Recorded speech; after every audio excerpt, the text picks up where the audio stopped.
This video contains subject matter that may be offensive and disturbing to some people. If you are the type to require a warning throughout a video or show, let this message serve as your warning. This channel discusses the harsh reality of true crime. If this warning is not sufficient for you, consider a different genre and unsubscribe from my channel immediately.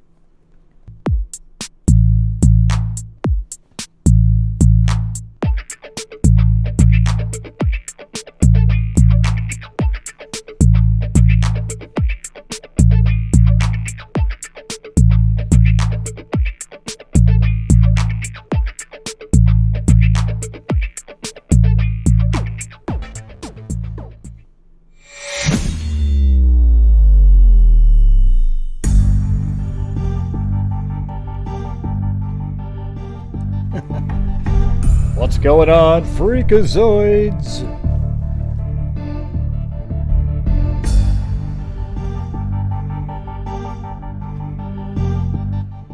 Alright. So today I thought I'd try one on Friday night. I might still do the one on Sunday, but you can call in about anything. There's, about 3 or 4 days ago, somebody brought up a person in Lafayette that abducted a girl. And now it's the new sensationalistic rage of being the suspect in the case of the Delphi case. So I thought I was going to have that on my regular show like tomorrow or whatever, but I figured I'll just tell you about it now. Somebody like him is probably more likely than somebody else to be a suspect, because he, held a little girl, 9 years old, I think, against her will, and, was keeping her there and assaulted her, and his dog bit her and everything. It's a pit bull, so I'm not sure that the dog is the right size for being inside the jacket of the bridge guy. It was a little too big for that.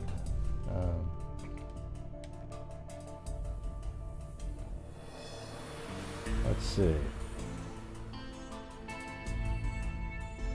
And you can feel free to call in, but first let me go over this case really quick, and you guys can call in. Now, how I have it set up now is in the comment section, the live chat at the top is the pinned phone numbers, and then on the screen are the meeting ID and the passcode in big bold letters, so it's not really hard to distinguish. All right.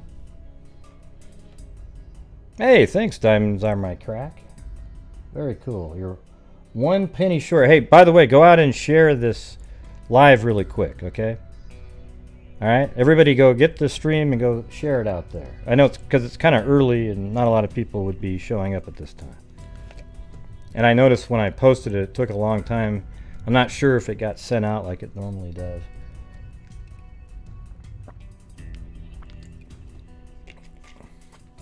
Yeah. Thank you very much, Diamond. It's not going to have I didn't have the sound effect on because it was going to be calling, but thank you very much. And it was also 1 penny short of the, All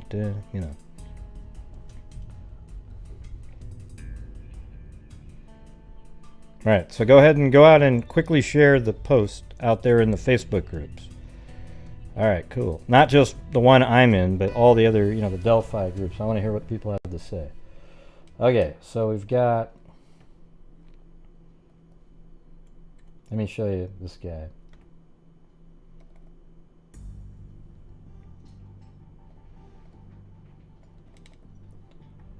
All right. We are learning disturbing new details tonight after a missing girl was found hurt. Hold on in one her second. neighbor's home. Court documents accuse that neighbor of forcing Gonna the little turn it girl up. into his basement and then assaulting her. Our Dustin Grove joins us tonight after a missing girl was found hurt in her neighbor's home. Court documents accuse that neighbor of forcing the little girl into his basement and then assaulting her. Our Dustin Grove joins us tonight with what investigators say happened and the message to parents everywhere. On a normally calm park court in Lafayette, It's quiet. It's quiet. Our kids run around here and play. The yellow tape is still up around this home. Police parked to secure the scene and neighbors on edge after the discovery inside. It's crazy, it's snowing over there still. And we're just sitting here going, oh my God, when we found out that there was a little girl. Inside. Inside. We were totally shocked. We're like, oh my God. That 9-year-old Oops, girl's I turned it mother back on. That. Thanks, Angela Vincent. No, and thank you. Appreciate it.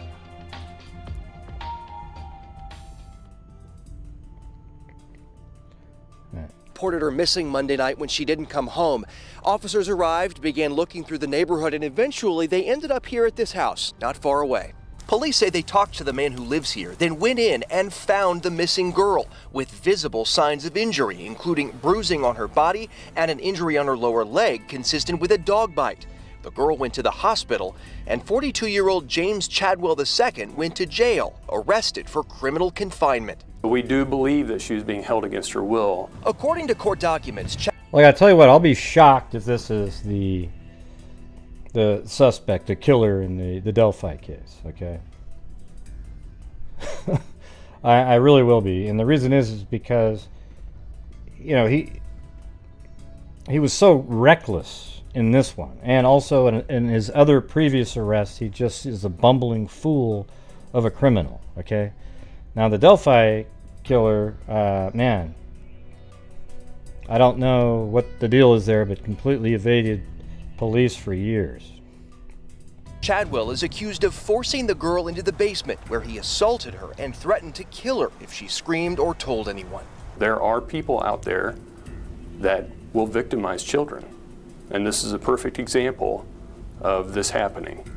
So take the time to talk to your children, educate them. Back on Park Court.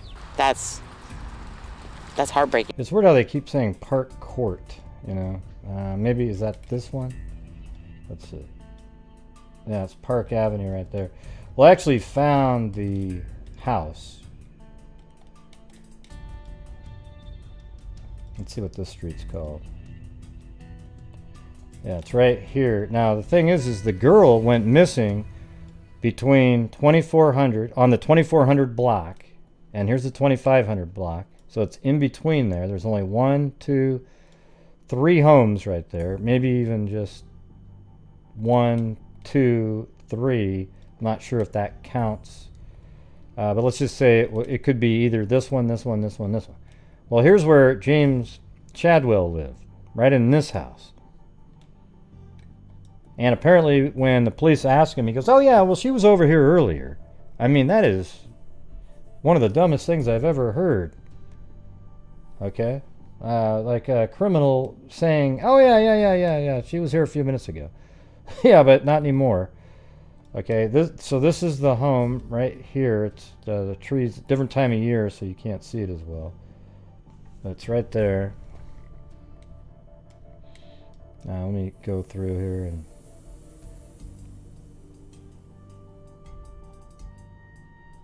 let me just make sure. Kind of looks, I think we're looking at it from a different side. Anyways, it's supposed to be 714 is the address.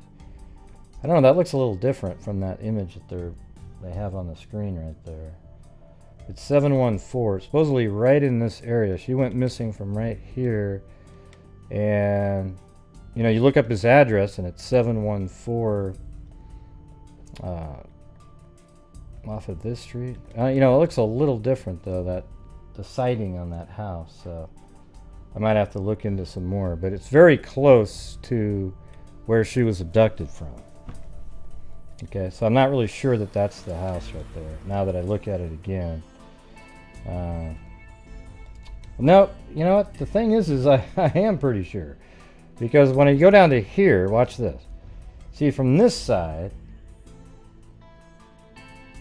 I think on this side you can see the garage and this little shed right here. And I think one of the photographs in there shows that exact thing. Let's see, hold on a second.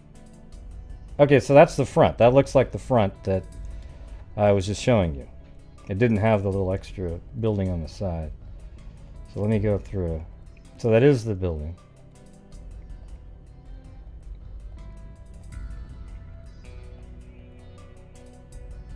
Okay.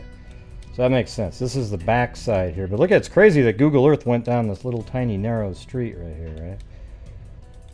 And so it's in here is where that girl was held, inside that house right there. Okay, so let me go through this again. So a man was arrested after police rescued a missing 9-year-old from his home. Police said when she was rescued, she had bruises on her body and had been bitten by a dog.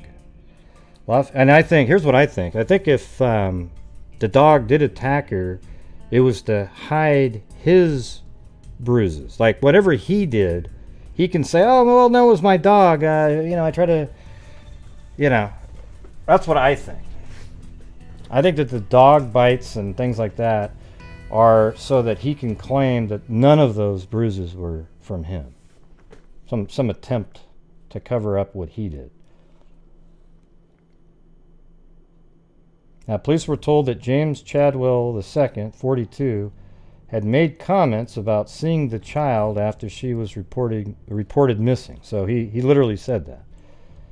Officers went to Chadwell's home in the 700 block of Park Avenue, which is 1 minute away from the girl's home. According to court documents, Chadwell told officers the girl had been at his home earlier, but she had left. I mean, come on. That sounds so ridiculous. I just can't imagine the, Pac, Delphi killer, if he would do something so stupid like that. Officers continued to search for the girl and returned to Chadwell's home and asked to search it. Lafayette police said officers found the girl in the home and that she had visible signs of injury, including bruising on her body and a dog bite on her leg. According to court documents, Chadwell had forced the girl into the basement where he assaulted her. The girl told officers that Chadwell had made threats to kill her if she screamed or told anyone what had happened. So some of those things sound like something that maybe the Delphi killer would have said, right? Don't make any noises. So some of that sounds similar. And the thing is this guy here is more likely than any average person to be the killer in the Delphi case, right? I mean, people who do stuff like this aren't part of the normal, the normal sect of society, the regular rational human beings. So somebody like this could, is more likely to be the killer in the Delphi case. And it's not very far away either. So here is Lafayette, and there's Delphi right there. If you were going to measure that, it would be from only 17 miles, probably 20 miles, 22 miles driving. So it's pretty close. So, it is a possibility. I just don't, it just seems like he's too stupid unless he got absolutely, completely lucky in the Delphi case, right? Like he just could have got completely lucky there. And he's, he's a little bit of a bizarre person. A few days ago, I was looking at his Facebook page and, he's got some strange stuff on there. People can try to link things if you want, but here's the thing. We don't know anything about what the signatures are in the Delphi case. Everyone pretends that they know because of one comment that was actually retracted in an article that said that they were non-secular signatures that would be religious in nature. Right? So the thing is that people believe, now they go, oh, okay, that's got to be it, right? Well, we don't know because that comment was removed. And what you might have to ask yourself, was the comment removed because it was incorrect, or was it removed because Robert Ives said, hey, I didn't want that out there. Can you remove that? That's it.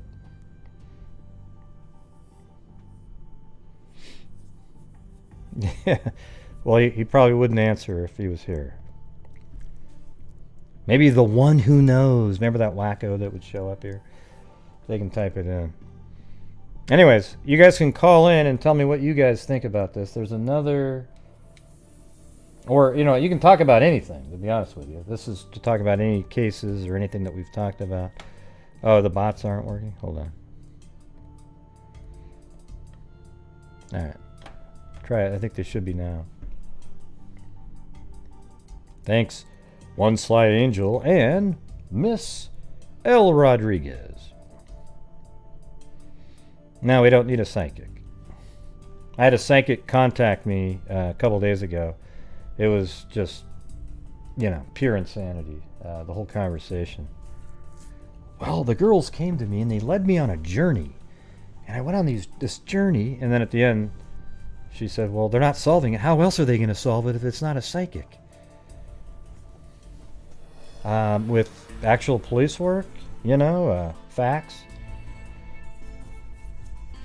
Yeah, I agree with that too. Kay's Creations. It's not similar. It's not the same.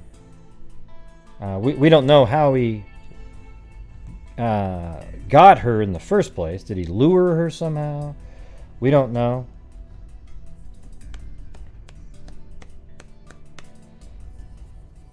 Oh yeah, it was crazy. The whole conversation. I mean, it's funny though. I said, have you ever watched my channel? I'm not a fan of psychics. I do believe in, you know, there's something out there, you know. I do have that personal paranormal channel where I haven't done it in a long time, but you can call in and tell your story of something weird that happened that you can't explain. But when you start, I don't like the people to call in that go, oh yeah, I see ghosts all the time. Now here's the thing, I saw ghosts over here. Those aren't the ones I'm interested in. I'm interested in those sort of one-off weird happenings that you can't explain, and everybody has those. Yeah, he definitely has a criminal record of. So here's one of the ones that I found, and this is why he just doesn't seem like. So that's him. Looks a little different with the hair and everything. He's got these huge. How much? Here's what's going to happen, everybody. Thanks, Mag. Here's what's going to happen. You know how there is this guy has those weird earlobe rings on him? Let me show it. Right. We are learning the Let me show you a different picture of him. Hold on.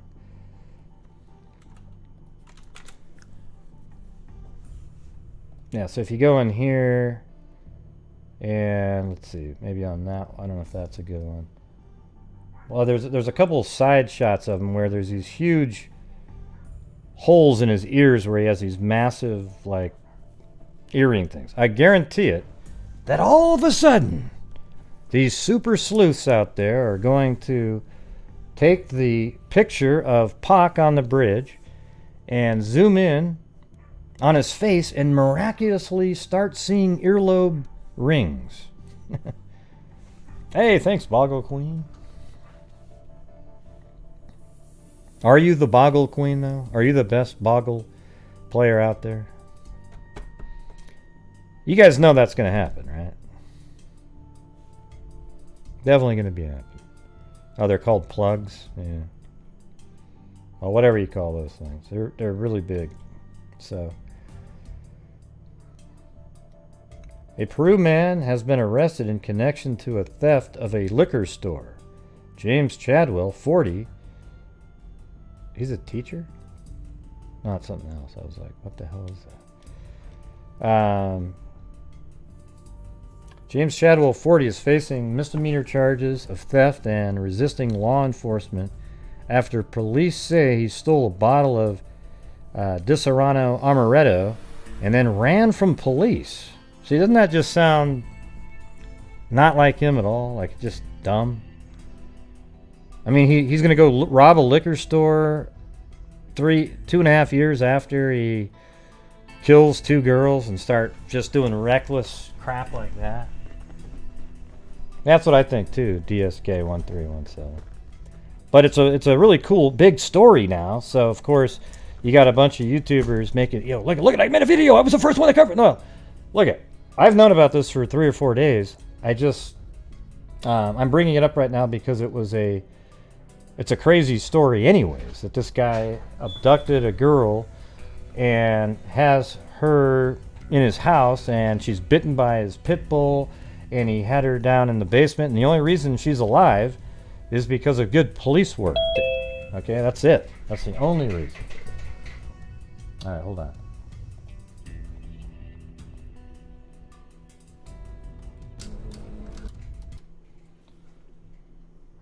All right, 608, you're on.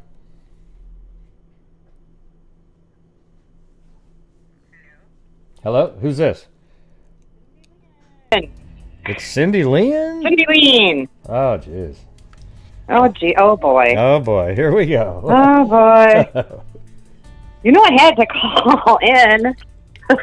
Oh, yeah? What's going on? Okay, so first off, the psychic thing, I gotta say, it's Sloan, whatever, Bella, is that her name? No. Sloan. I don't know. That everybody talks about. I don't. I watched her a while back. My friend was like, "Oh, she's so good. She's so good."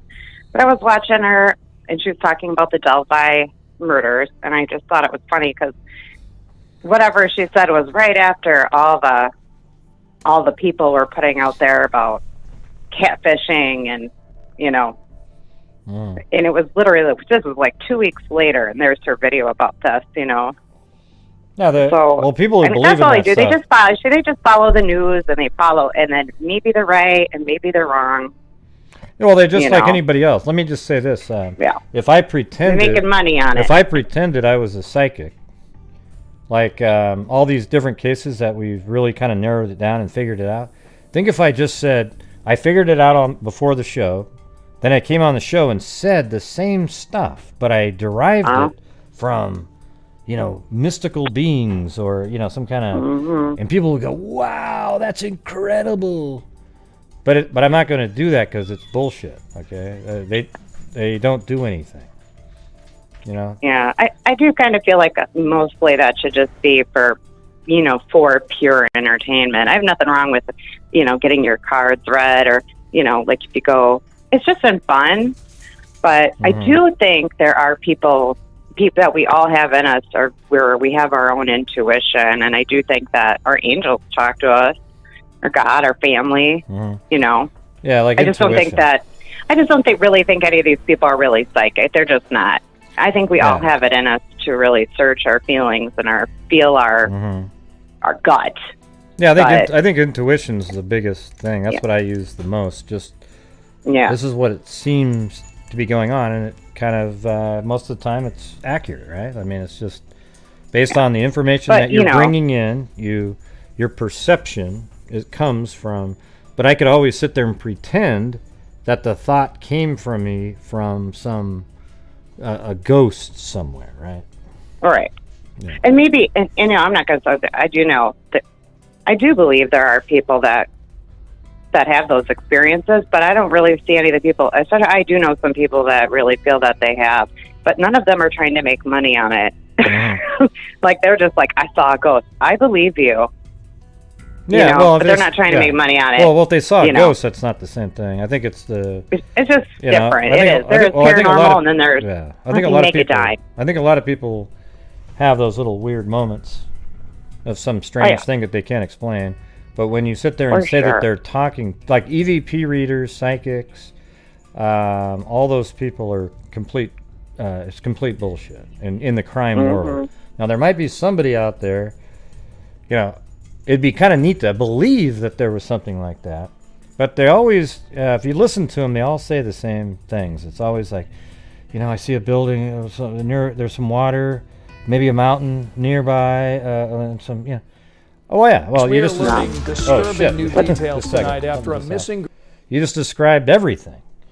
You described... Yeah, then it's interesting with the redheaded lady. I used to love to watch her. My mom and I did when she was on Montel Williams. Sylvia. Yeah. But we watched her, and my mom and I, we just thought she was funny. Whatever. We weren't never, but there was something comforting and a lot about what she said about people that have passed on. And so it's not all bad, the way that she talked. But of all the cases, and she would say she helped with cases, I read up on her, and almost every one of them, all of them actually, were wrong. So she was never correct on any of the cases that she's ever claimed she assisted on.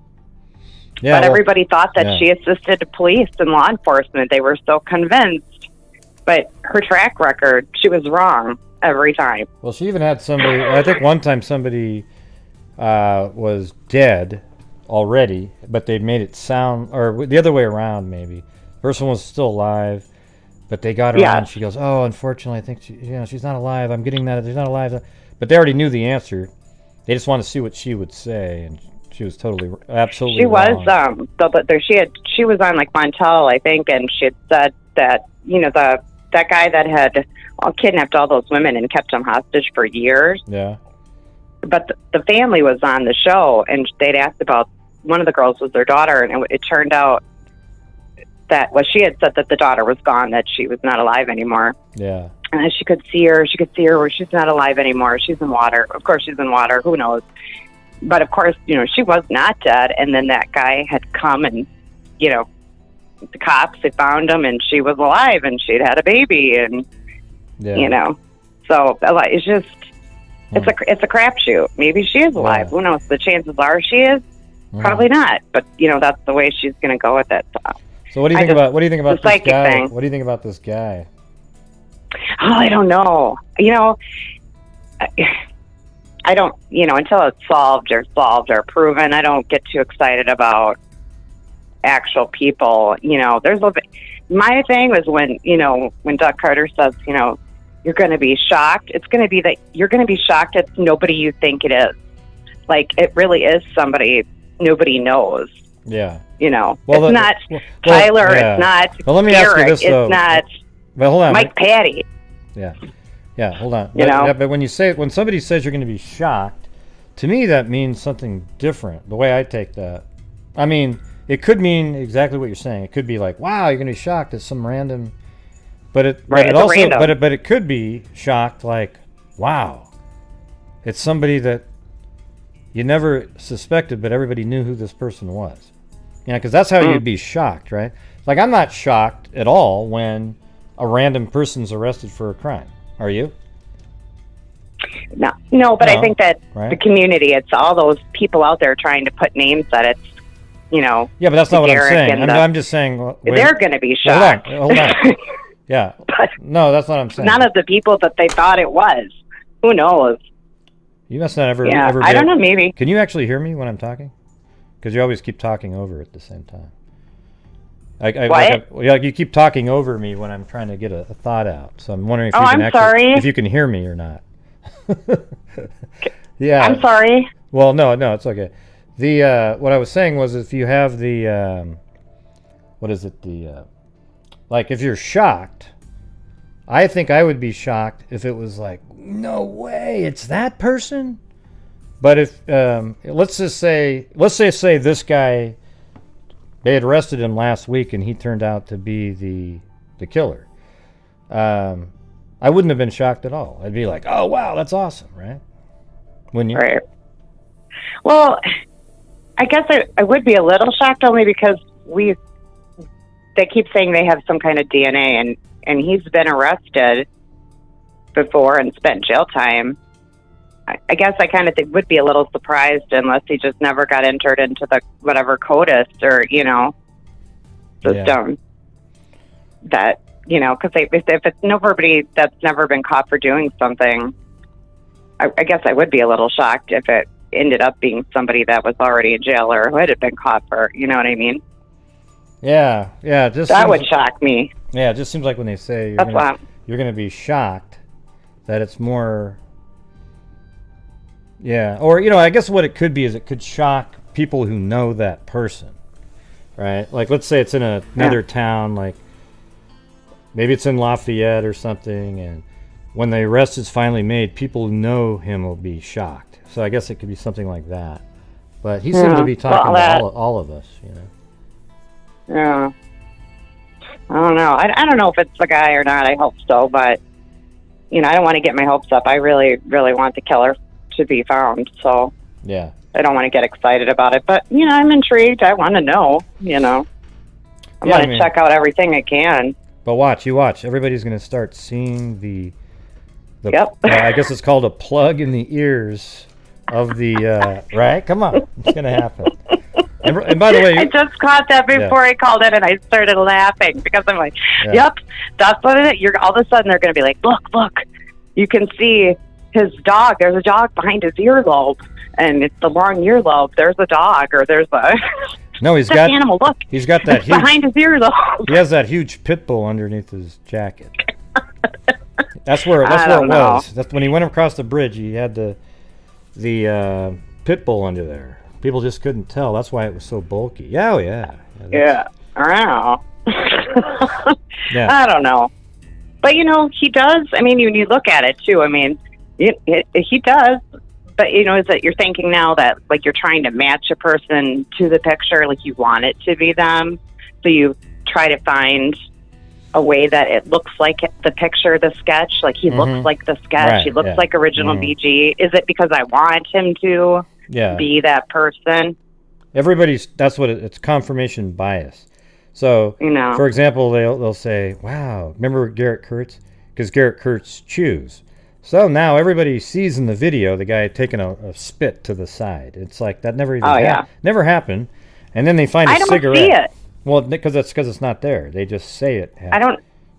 I don't get it. I never see even a remote part of it that makes me like, oh, he did spit, or maybe I could see why they thought he did. Nothing. He doesn't. I don't know.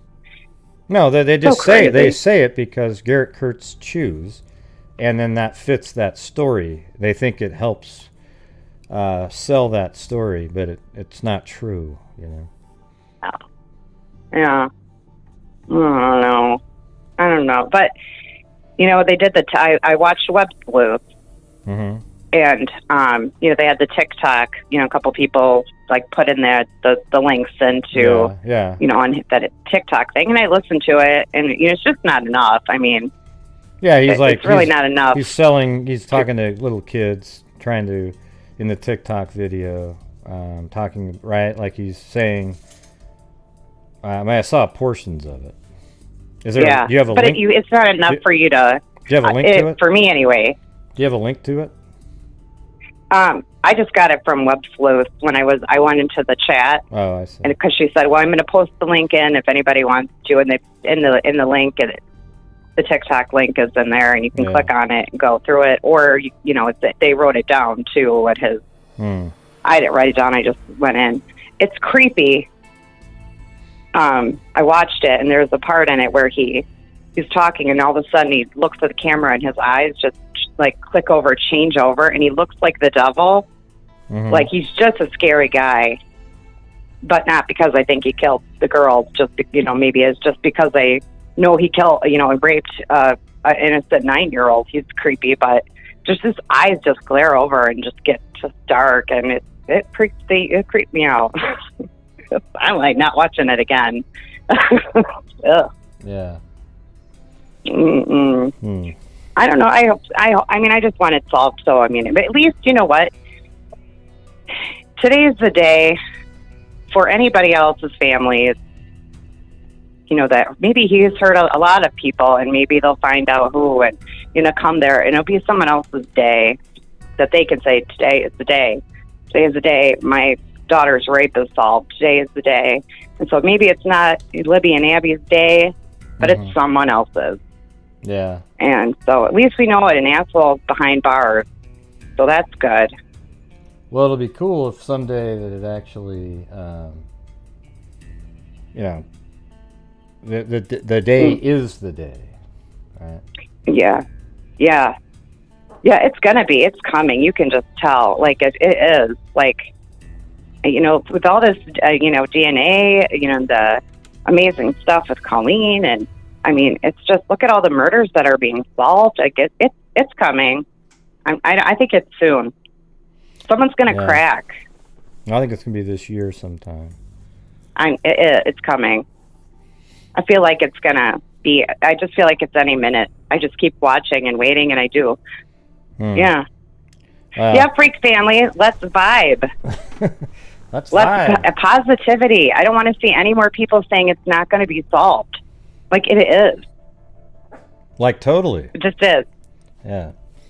All right. We're doing it. Keep your positive thoughts. We're not giving up. Yeah.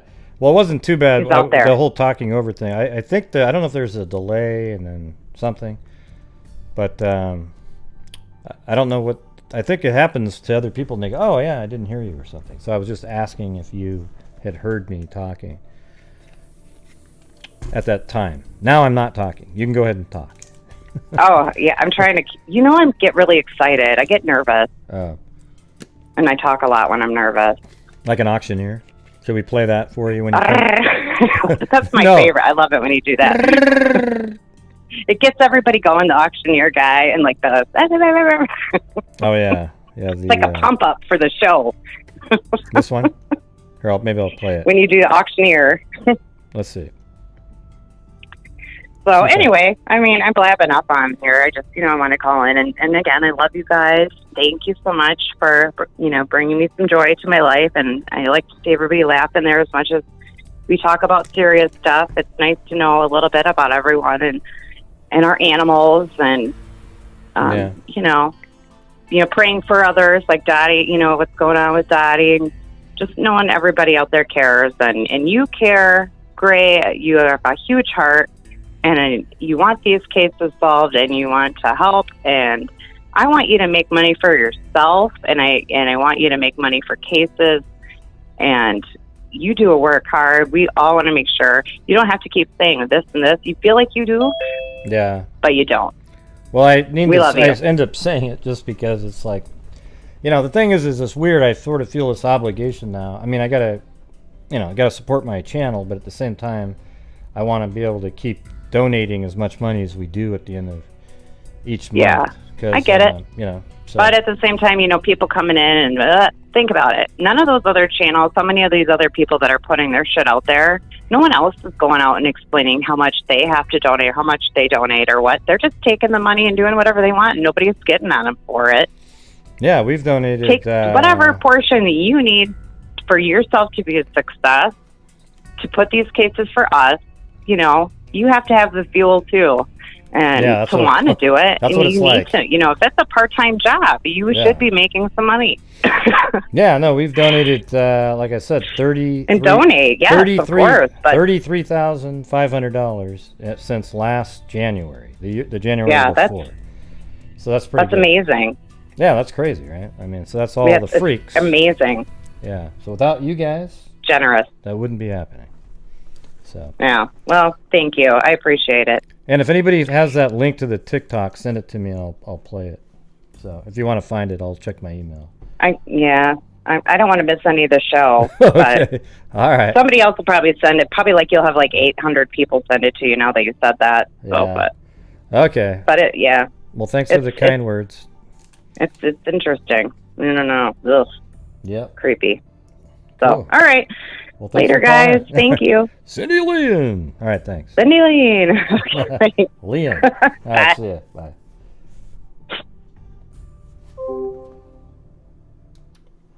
All right, 918.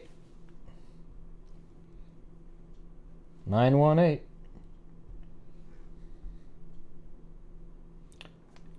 Do I have to hit the button? Oh, yeah. Go ahead. 918. You have to hit the *6 to unmute yourself. Thanks, Allie Cake.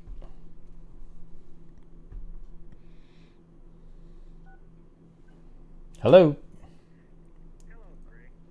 Oh, who's this? Yeah, but what took so long to get to the phone? I was just.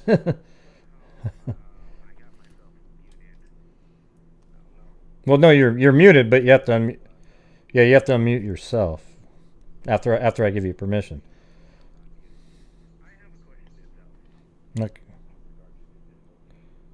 Okay. The police have said over and over and over not to do comparisons or even basically have any kind of subjects about by comparisons, correct? Yeah, like when they do side by side images? No. Huh? I find it very ironic that you and another YouTuber are covering a speculation. Yeah, I'm not really. What I'm not. Yeah. Well, no. I'm covering him as somebody that in the area that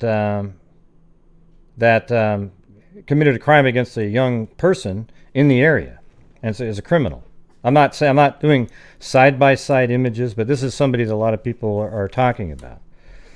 Okay.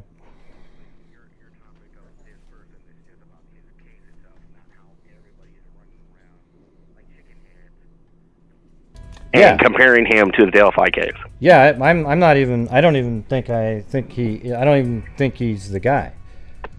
Oh, I don't believe it either. I just said a few minutes ago. Nowhere close to it. See, I'm not trying to. What I'm trying to do is I'm just talking about him because a lot of people have sent it to me, going, "Hey, what do you think of this?" And I was going to cover it as just a crazy case because what he did is nuts, right? Like a 9-year-old. Oh, I girl, agree. Everything he gets into about his him home. on it. Yeah. I'm glad I'm getting the clarity from you about why you're covering it. But other people are covering it too. It's not like, Web Sleuths covered it the other day. Other people, there's other people that are talking about it. There isn't just. It's just sort of an interesting case because it's only 15 miles away. Somebody like that. Do you understand why I'm calling and I asked this question? No. Well, actually, what you're saying isn't really accurate, though. See, this guy is a criminal, right? He's already been. I know that, but what I'm trying to say, Mr. Lance Hughes. Yeah. Hey, everybody. Hey, everybody. My name is Lance. Everybody. This guy sleuthed me out. Everybody, my name is Lance. My name is Lance. I've told everybody 1,000 times. Everyone knows you're Lance Gray Hughes. Well, no, but I know that. Well, no, but my name isn't really Lance Gray Hughes. I was born L. Gray Hughes. Then the doctor wrote Lance on the birth certificate, except I was supposed to be called Gray my entire life, but my parents left it there. My point is, if I can get some word in, I'm just gonna. Hey, idiot! I'm just gonna remove you. Okay, you're an idiot. God, what a clown. Oh, Jesus. Always get the trolls in here. Jesus Christ. Thanks, Perry Mom. Appreciate it. So if anybody with a rational brain wants to call in, that'd be great.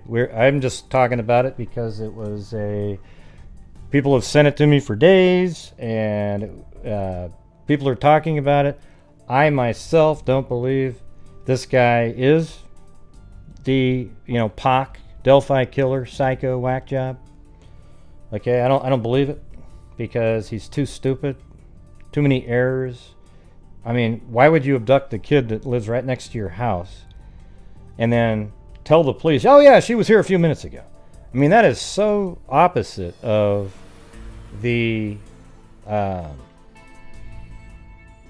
what seems to be going on with the killer in Delphi, right? Like, he literally hasn't been detected for 3 years now. Almost, 4 actually.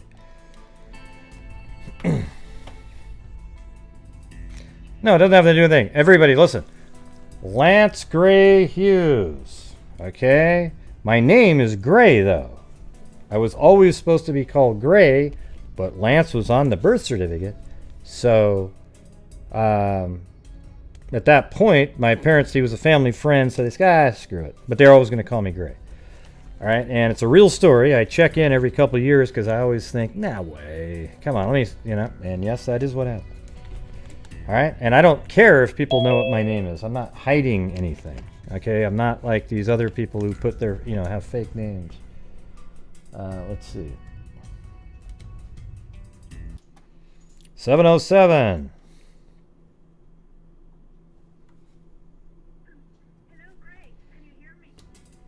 Oh boy, here we go. Yep. Oh boy, here we go.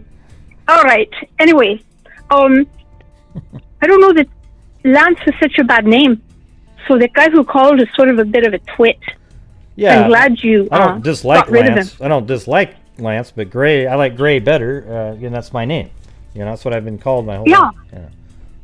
Yeah. I mean, your name's your name, So yeah. So my father, for whatever reason, he was born on the same day as Thomas Jefferson. This is a true story. So the midwife decided, okay, and this is in Ireland, mind you, okay, let's put on his registry Thomas Jefferson, blah, blah, Thomas Jefferson Fitzpatrick. And he's had to deal with that until the day he died. He tried to change it by deed poll to get it out of there. Yeah. You know, so Thomas. That doesn't even make sense. Thomas Jefferson Fitzpatrick. I mean, come on. Yeah, I know. I mean, how can you put? He had his other names in front of that. You know, how could you ever fix that on a legal document? You can't. It's almost as bad as mine is bad, but his was worse. So the twit who called, my God, he's wasted whatever time of his life just to be a twit and prove it to God and everybody. I guess it was entertaining. Yeah, it's just one of those idiots that may have nothing better to do. You could tell right at the beginning. That's why I always struggle to put somebody, like, when, I don't know why it sucks though, but when guys call in, when we're talking about Delphi, they're almost like 90% of them are trolls, Yeah, there's only like one or two that aren't really asshats. Yeah. Maybe 5.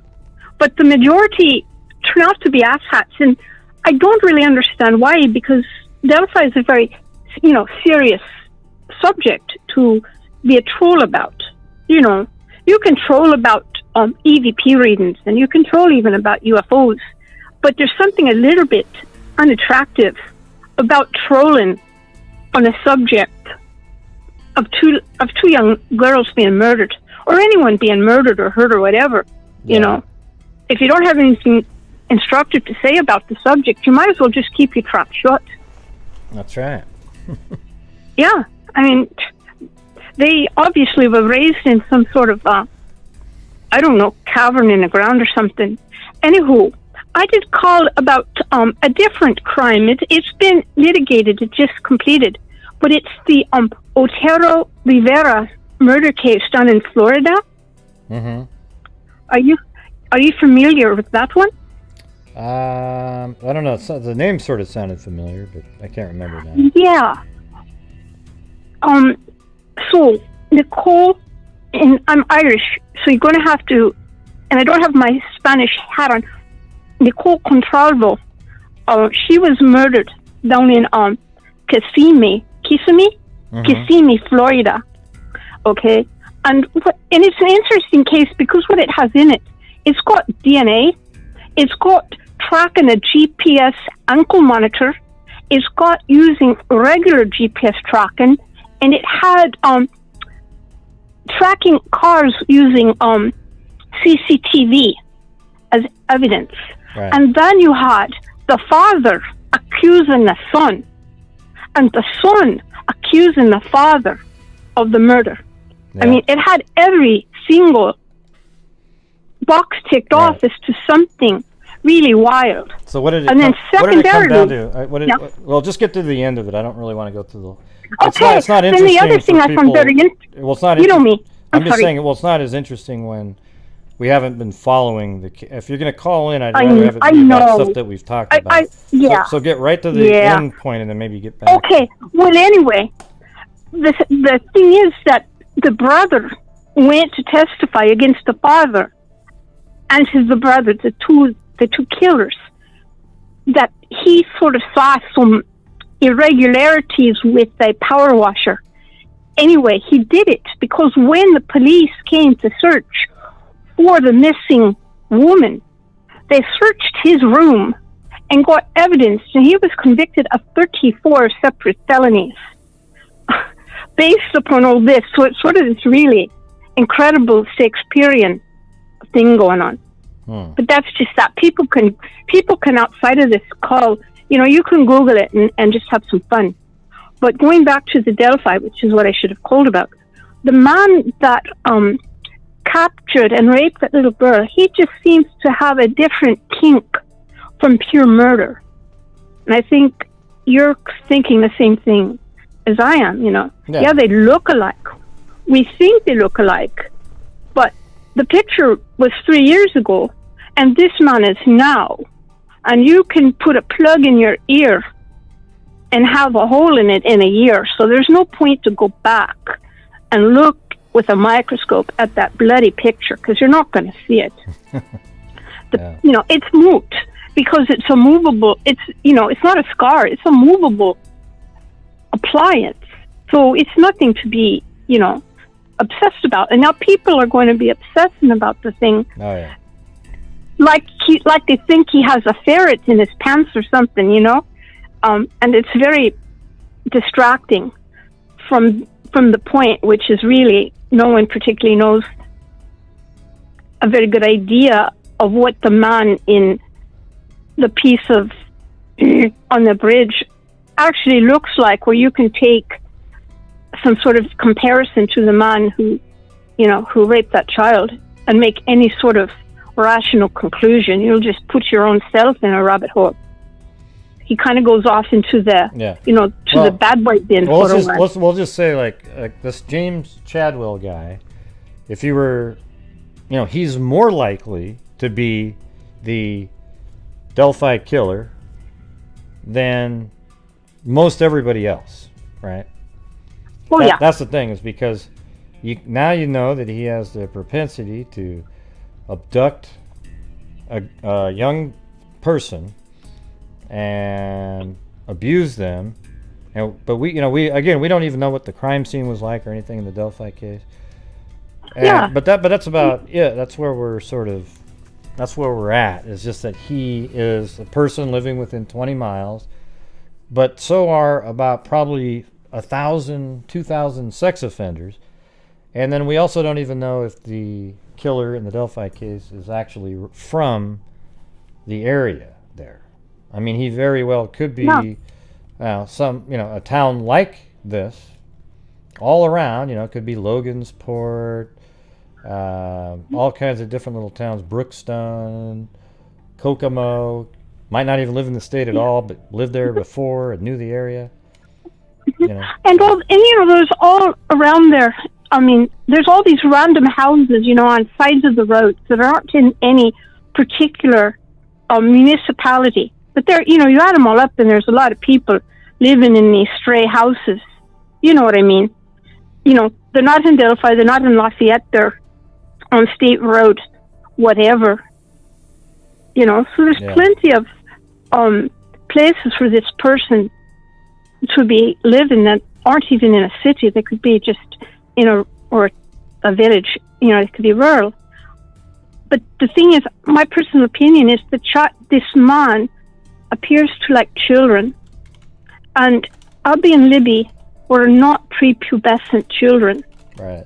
And there's a totally different kind of, I don't know, I'll use a more technical word, kink, between a person who is attracted to prepubescent children and one that is attracted to young girls. Yeah, that's what I've said many times. I've said it many times. Like, he wasn't a pedophile based on his actions. Everybody will say that kind of stuff, but the reality is the Delphi killer isn't, you know, at least based on the two girls that he did abduct and take them across the creek, isn't a pedophile. No, he could be, and you know, but we don't know. And Libby was a sturdy young girl. There's no way, even, you know, needing to go to Specsavers, could the asshat on the bridge have confused poor Libby with a prepubescent child. I mean, really now. Yeah. So, definitely, you know, pedophilia should be, you know, booted off that bridge, because it's not, you know, psychologically accurate. Yeah, I just want to know what the signatures are. Yeah. I think that might help. Like I've said before, I think that might help actually identify the person, because then we'll all be able to see, you know, some of the, you know, what he was interested in, maybe. And maybe somebody's actually seen whatever he's left there. They've seen it somewhere else in their life. In his, you know, there might, excuse me, there might be some, you know, nosy neighbor, who, you know, we had them in Ireland. I'm sure you still have them in the States, where you know, you've got somebody just basically has nothing better to do, and they look out the window and they just observe people, and then they just are suspicious of everybody, and they're just looking at everybody, and eventually, you know, the pea falls into the hole, and you've got your person. But without knowing anything about what gives this person some sort of perverse sense of gratification or satisfies some sort of other need, well, all you're looking for is a guy in a hat. Yeah. You know? Yeah, I think we've talked about this before, I know, and we're in 100% agreement. And, you know, frankly, I don't think they're going to, you know, we can hope and pray they solve this. But either they're waiting for it, they know they have their man, but they can't make the case.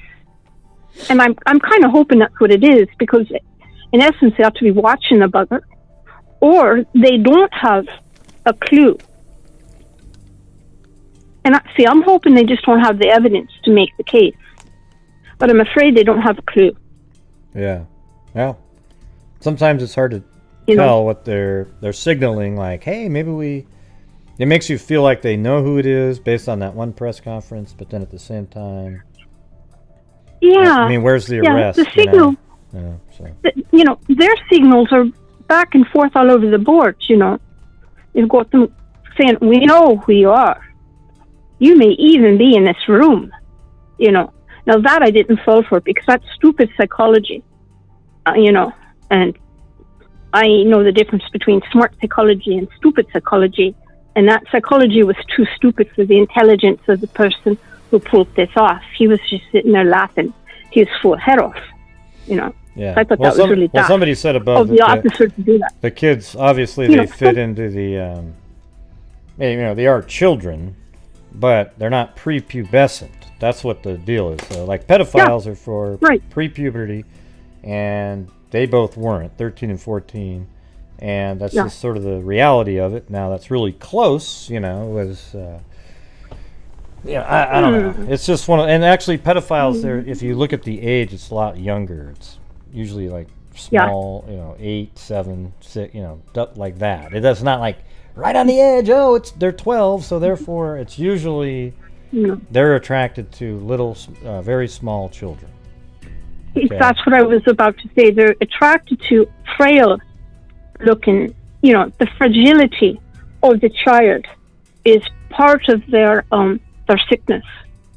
And, you know, Libby, God bless her heart, she does not tick off any of the boxes for a pedophile. Yeah. You know, just a person just has to realize the psychology of these people. Does anybody have especially hold on. Does anybody out there have the TikTok video? You can send it to me in an email. Yeah, I looked at his Facebook page. I looked at his Facebook page a while ago. Yeah, I mean, he's got pictures of railroads, but I mean, it's like, see, that's when people are looking for something. Like, oh, look, he's got a railroad picture. He's got to be. Well, you know, what does that really mean? A lot of people take pictures of railroads. You know? Yeah, a lot of people take pictures of railroads. Yeah. You know, I don't think that's anything. I don't think that's a psychological disease. You know, they do train spotting or something. That's just a hobby. Even, you know, vile pedophile murderers or vile pedophiles, they still have hobbies beyond being pedophiles or murderers. And usually the hobbies are something you can actually catch them out on, you know.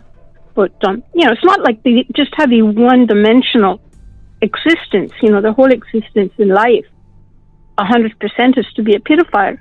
Well, you know, that's not the case ever. They might be thinking about doing something whilst they're watching a train, you know, who knows? And there might be something phallic about a railroad track. But, you know, I mean, they're not one-dimensional creatures.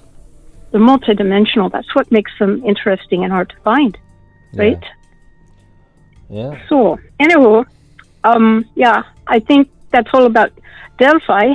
And the one dog is home. She looks like she went through World War III. And then the other dog is still in the veterinary surgery.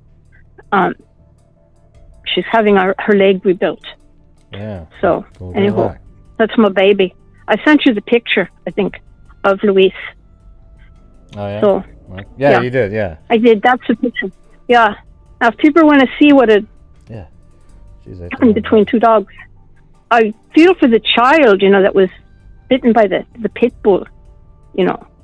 Fortunately, when my dog fight happened, I wasn't around, my husband wasn't around, my children were, and they followed the rule, which is to run like hell and jump in a swimming pool, which is what they did. So they, you know, the children were perfectly safe. Yeah. Because a dog won't fight in a swimming pool. They can't swim and fight at the same time. You know, just so people know. So anyway, all right. Well, y'all take care. Yeah. Be safe and get your vaccination. That's right. I got mine. We got our first one. Yep. Go Out get of it. 21 of us here in Mumea who got it, only 3 people really even noticed anything significant as far as a side effect. And one of them had a headache for like 8 hours. Yeah. And it was over. So don't be afraid of it. Don't be It's afraid. not going to change your DNA. You know, it's Cool. not going to do that. It's not going to make you susceptible to anything else. And it's going to make you a walking fortress against some very dangerous and deadly illnesses. Well, So you one know, you need it. specifically. All right. You need it. Because in the States, you have a porous border, and you're going to be meeting up with a bunch of people coming up from Central America who have got the Brazilian variant of COVID. And that thing is catching, and if you get it, it's worse than the one that people think of in the States. So you need to get your vaccine. All right. Please. Okay? Because I've lost some friends in Brazil now. Okay. So please, get it, and I'll shut up. All right. Y'all see you take later. care, and I love y'all. Bye. Bye. Okay. Susanna. Yeah, I don't know if it's more. It affects more people, children and adults, but I don't think it's more, and that makes it more deadly because it affects more people. But it's not. The disease itself isn't more. Like if you get infected by it, you're not any more likely than any other strain. It just means that you can catch it easier. All right. Let's see. Oh, you got it? Okay. Here we go.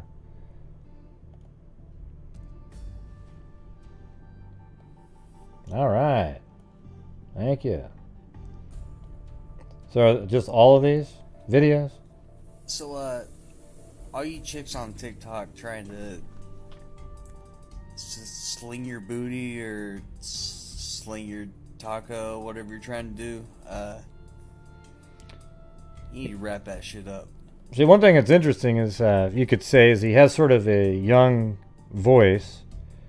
I mean, not young, a younger looking face, even though he's 42 years old. It's, it ain't working. Yeah, that voice is somewhat similar, right? I mean, Nobody. hey guys, down We the got hill. Pornhub for that shit. We don't need your little extras.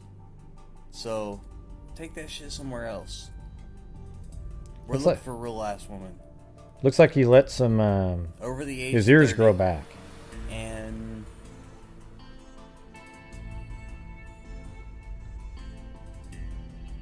confident.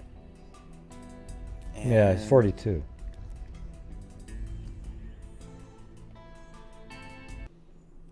Thanks, who you Patricia. are. So, Oh, that's the same one. Okay. are you?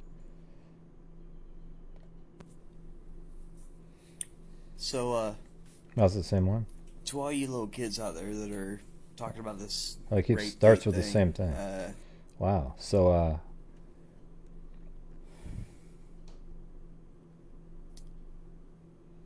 my nose doesn't look like this because I cut myself shaving.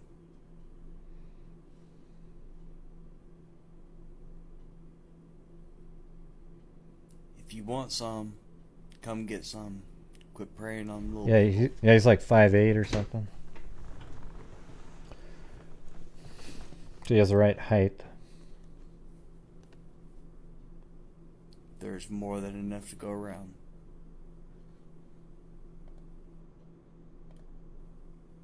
Come find me, or I will find you. Yeah, let me hear what he was saying here again.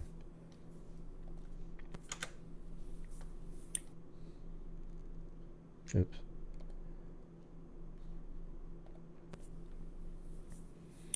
So, to all you little kids out there that are talking about this rape date thing, Yeah. He's one of those people that's talking about himself, but trying to... My nose doesn't look like this because I cut myself shaving. No, it's probably a little girl that was trying to get away from you. Right? If you want some, come get some. Quit preying on little people. Yeah, you're talking about yourself. Yeah.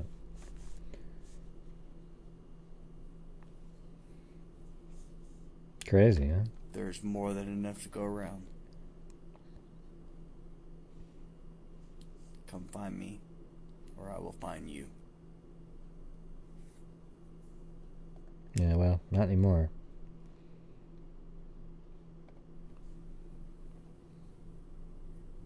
This is a week ago. So this national rape thing,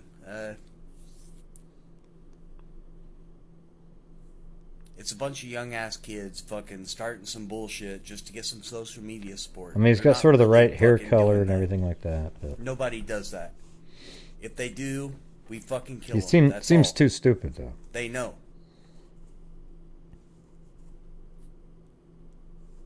Don't be a lamb. Be a lion. If you fall into that trap, that's your fault. Because you're a fucking dumbass. Get over it.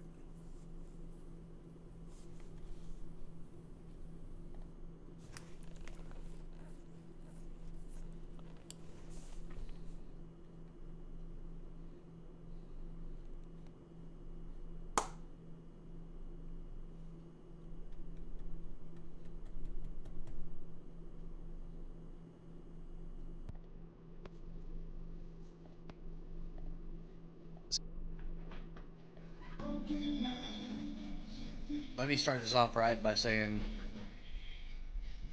fuck you, Mark Zuckerberg, and your Facebook bullshit. You're fucking dirty as hell, and you had us for a little bit, but you ain't got us now. We're moving on. So, I'm glad you enjoyed the ride, but guess what?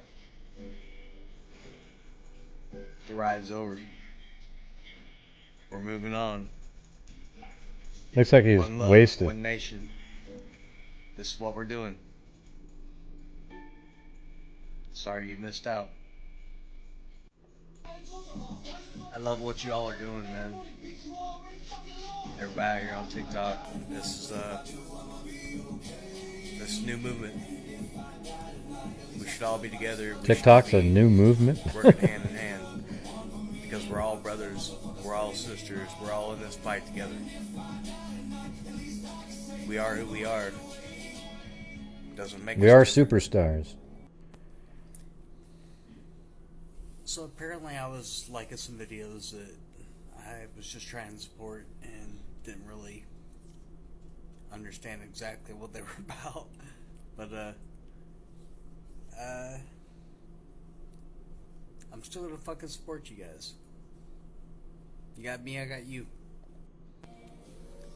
Okay, there's something I want to get off my chest. To all you black folk out there that are constantly trying to stand up. Oh, I gotta play that. Jeez. So I probably shouldn't be doing Sounds this. like a but racist. I just want to say thank you again to everybody that is just like supporting each other and looking out for each other, and this is a good community. Hey guys.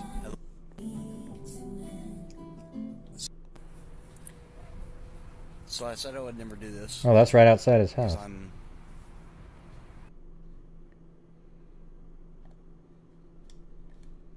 Let me check that out.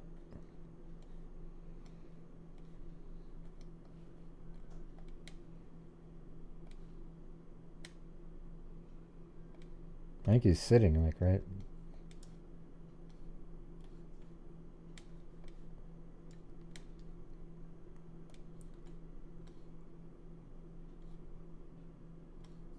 That's not it.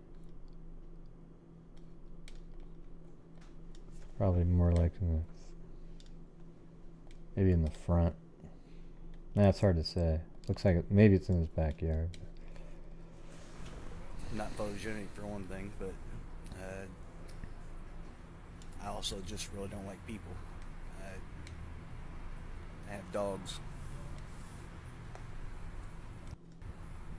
But Just about coffee just wanna time, say huh? Thank you to all you people out there that are sharing your stories and inspiring the rest of us to keep trying and doing our best. It means more than you know.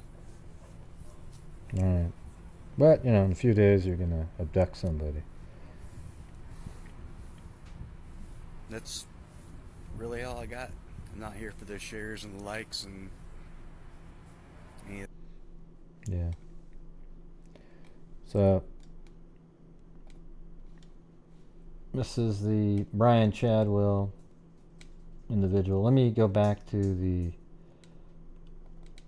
No, that's not, that one doesn't work.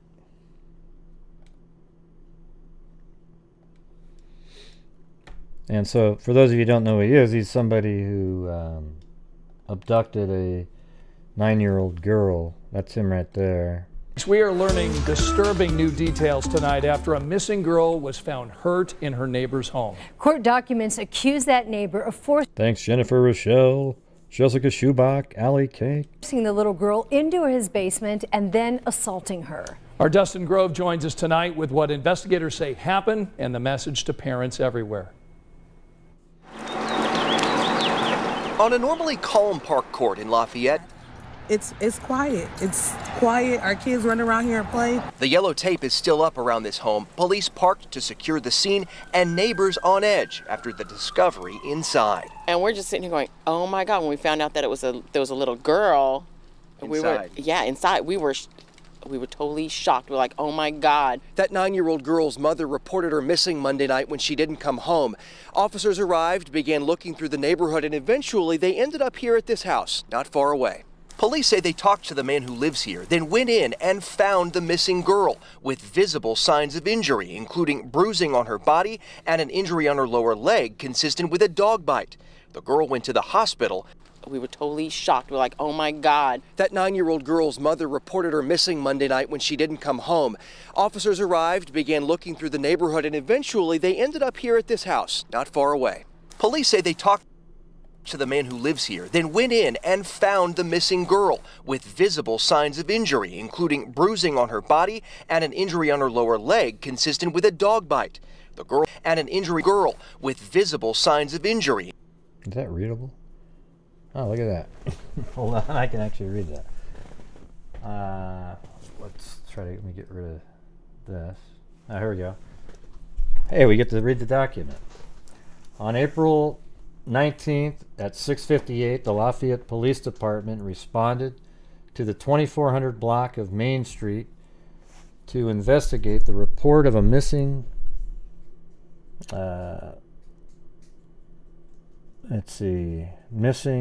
endangered 9-year-old juvenile female.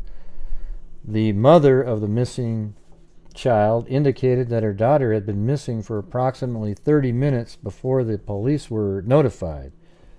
It was reported that the resident of 714 Park Court, which is weird, I couldn't even find that on the map, made comments about seeing the child in the time frame after she was reported missing. And then officers contacted the residents of 714 Park Court, James Caldwell, 42. A search of the residence was conducted, and the child was located inside the home. There were visible signs of injury on the child to indicate bruising on her body and an injury on her lower leg that was consistent with a dog bite. The child was transported to the hospital for further medical treatment and evaluation. James Caldwell was arrested for criminal confinement and is currently being held in the Tippecanoe County Jail. The incident is still under investigation and no further details are available at this time. Anyone with any additional information about the investigation is asked to contact the Lafayette Police Department at 765-807-1200. I'm sure that's a press release that's on a website. But anyways, I didn't have it, so that worked. Zooming in. Including bruising on her body and an injury on her lower leg consistent with a dog bite. The girl went to the hospital, and 42-year-old James Chadwell II went to jail, arrested for criminal confinement. We do believe that she was being held against her will. According to court documents, Chadwell is accused of forcing the girl into the basement, where he assaulted her and threatened to kill her if she screamed or told anyone. There are people out there that will victimize children. Wow. And this is a perfect example of this happening. So take the time to talk to your children, educate them. Back on Park Court. That's heartbreaking. Neighbors hurting for that little girl and her family, and for their neighborhood too. But I tell my kids, don't go outside unless it's an adult out here with you. I don't trust too many people, and this is the exact reason why. Family members are telling us that 9-year-old girl is still in the hospital tonight, and at last check, the suspect was still in jail. Police also arrested him on 2 outstanding warrants. Yeah. Crazy, huh? Yeah. So my opinion is that it's not the suspect in the killing of Abby and Libby because he's too stupid. I mean, every single time he's been arrested, it was like something so basic. So he seems like somebody that would have left a mile of clues if he was the Delphi killer. Unless he was just absolutely pure, it was pure luck that he got away with that one for so many years. Okay? So it could have just been pure luck, but, it'd be interesting.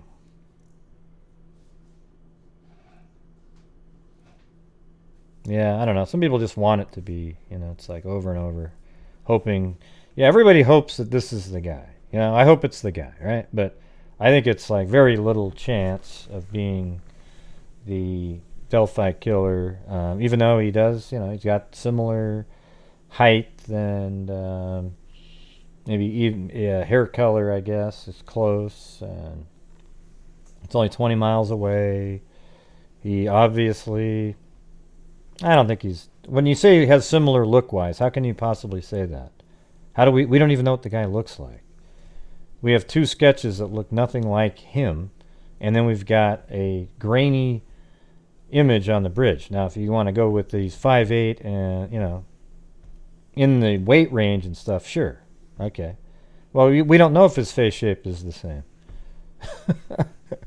Yeah, it's just amazing how everybody just has all these different... It's like you almost think you know what he looks like. If we knew what he looked like, hey, he looks like him, then we already would have arrested him, right?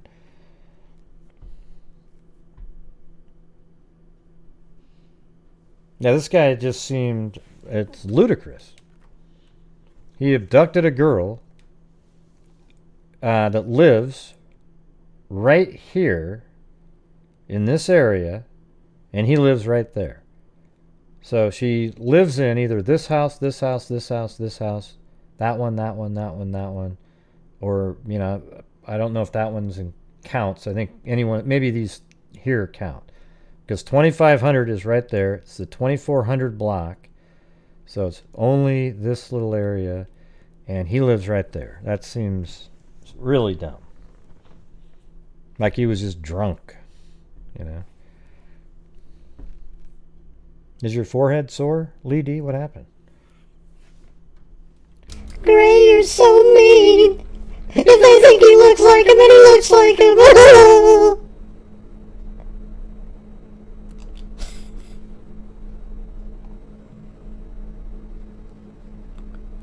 Poor Gray. Poor Gray. Yep, poor me. Always get stuck in the jail whenever you're so mean. Yeah, I think it's more like 20, but because it's not a straight line.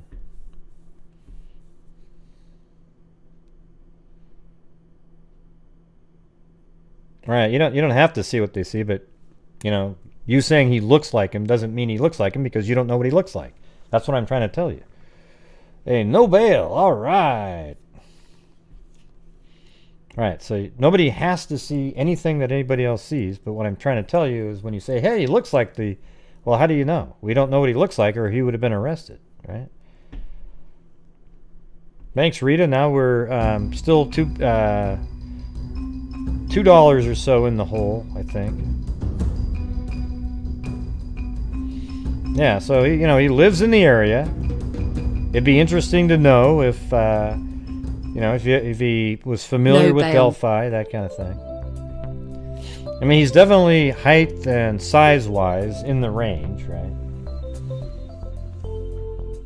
I'd like to see him standing up fully somewhere.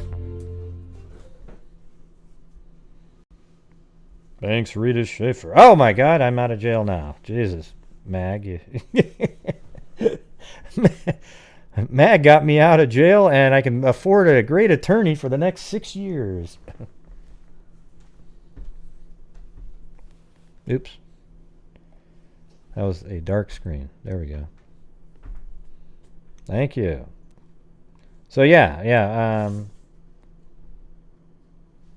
I was looking at his Facebook page like 3 days ago in a chat that I was having.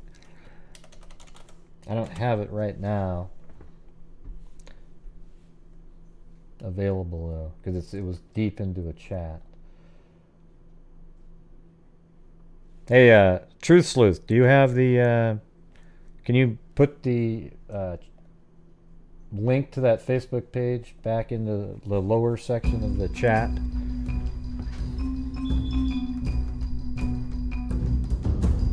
Thank you, Angela Vincent. Dun, dun, dun, dun, dun, dun. In jail again, bail money for today. Well, thank you very much, Mag. That was very generous. So the thing is up above, the call-in phone number is pinned to the top of the live chat, and then over on the left, or not the left, but on the screen is the actual ID and password. So it should be easy to figure out this time.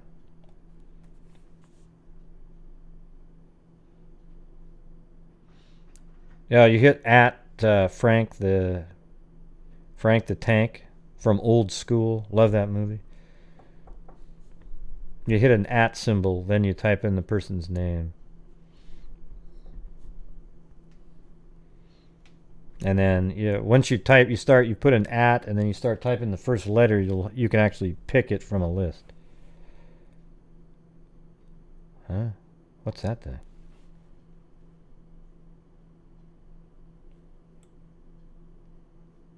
What was that link you just gave me, Truth Sleuth? That didn't go anywhere. I'm looking for the link that goes to that individual's Facebook page, James Chadwell.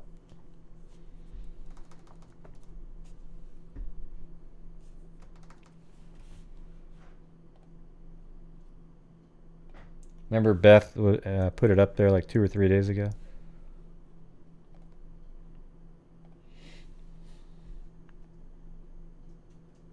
She had 2 of them though. There was another guy that he didn't look like him at all.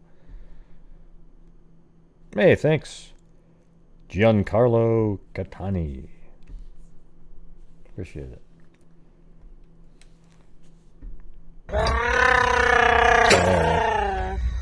All right, so Zozo Chewbacca? I'll be Chewbacca if you want me to. Thank you for all your hard work, Gray. You are a good man. God bless.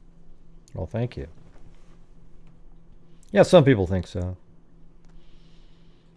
Some people don't. The people that tell you to put salt in your eyeballs. So there he is with you can see that big loop thing he has available right there in his ear. Look how big that dog is. Man, that thing is.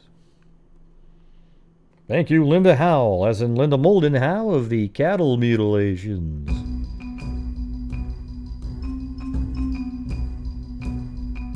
You know, he looks a little bit bigger than I would think the bridge guy would be, though, right? Like, he's stronger looking.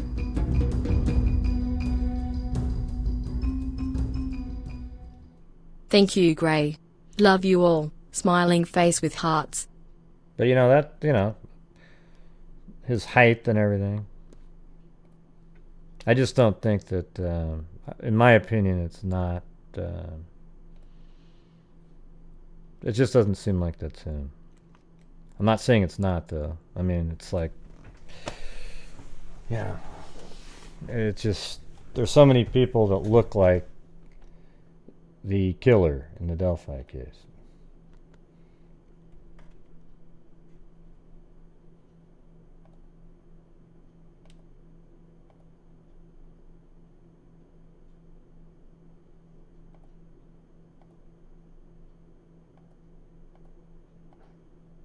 Yeah.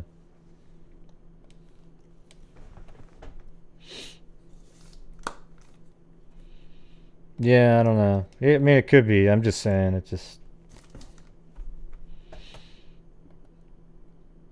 I'm just talking about him because it's just like a regular crime, but I know that people... it's a crime that's wild, and anybody that would do something like he did at 42 years old, there's a high likelihood that he's done something like that before. Okay? So it's not like you just one day go, hey, you know what I'm going to do? I am going to abduct a little kid and put him in my basement. I mean, I guess that your first time it might be that way, but at 42 you've done it before, right?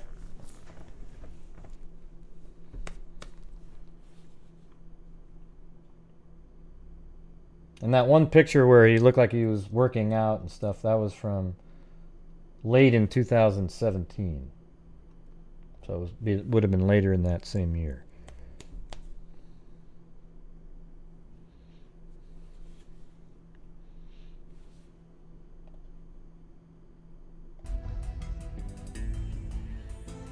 Alright, I'll be back in just a second. Thanks, DSK1317.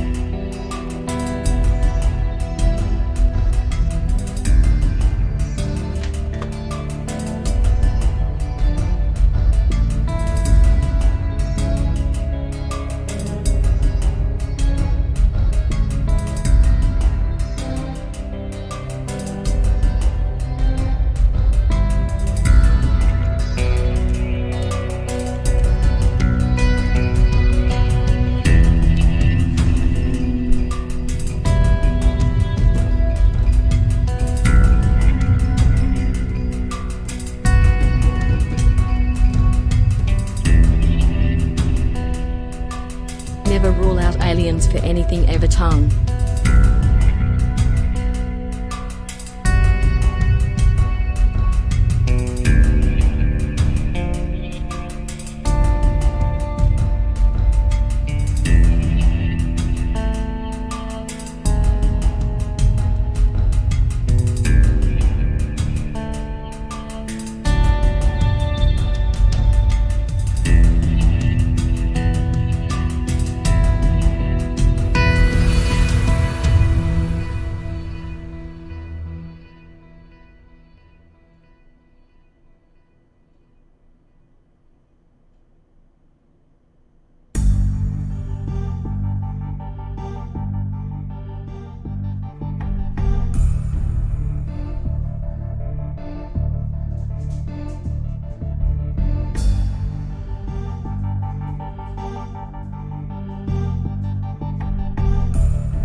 Yes, that was my commercial break. Since I don't have commercial breaks, That was mine.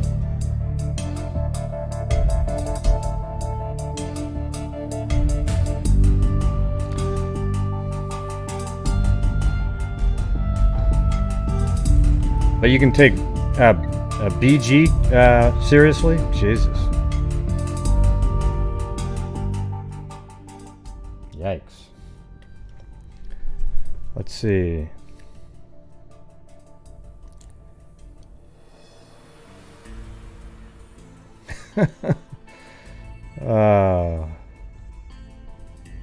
I don't know.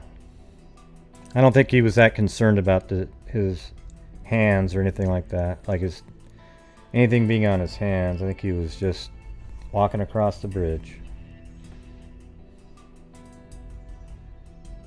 And by the way, you can see the top of his hand, his right hand. But maybe, you know, who knows what he was thinking. Thanks, Claudia Neubauer.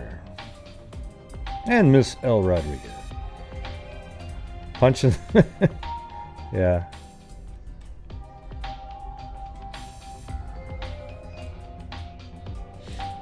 Yeah, here's the thing, is I don't think POC or anything that's gonna stick. I'm just not going to, I'm gonna go out of my way not to say bridge guy. Here is a big just punch think in it the face for sucks, that pose. Okay. I know it's been around for all these years. Whoever why wasn't it BK, as in bridge killer? You know, like instead somebody goes, hey, you know, it's just a cute little bridge guy. You know, it's really great. It's stupid. Okay. However, it seems to have stuck over the years, so everybody says bridge guy. All right. I just think it's dumb as hell. It's like one of the worst monikers in the history of the world. Just literally, it'd be like calling Bundy, hey, the VW guy, you know? Oh, yeah, he was, he drove around that VW bug. He was great.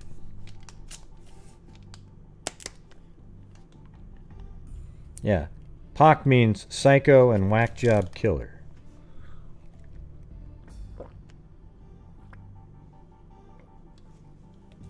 Yeah, except that nobody really calls him that.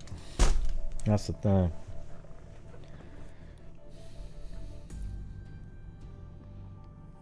I don't think it's too much like BTK at all. It's just BK. Everyone likes the two letters. Except if you said BK to somebody, they'd say, who's that? Oh, well, the bridge guy. Oh, I said it again. Ah, shit.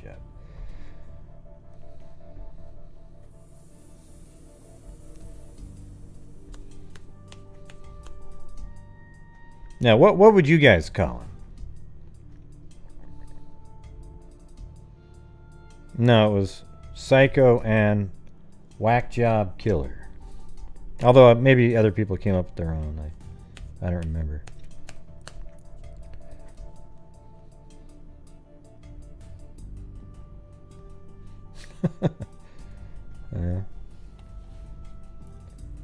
The Dave Stalker.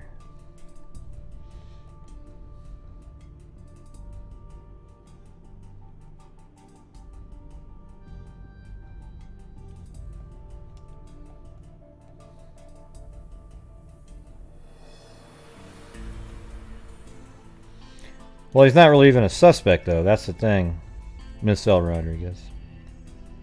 That the person on the bridge is the person who killed Abby and Libby. There is no doubt about it. So it's like you call him, you know, I've called him suspect before too, but then I always feel like, well, no. Because the person on the bridge in the video is the killer of Abby and Libby. There is no doubt about it. Okay? So a lot of people think, well, how do you know? Well, because they know based on the timing of the audio. How about this? No matter what, the guy on, the guy on the bridge, that person is involved in the killing of Abby and Libby, no matter what. If you want to think that there's a second person, great. You can go through all those little, mental gymnastics, but at the same time, He's walking by. Now, if you think he just happened to be walking by right when the killer was there, and he sort of goes, hey, how's it going?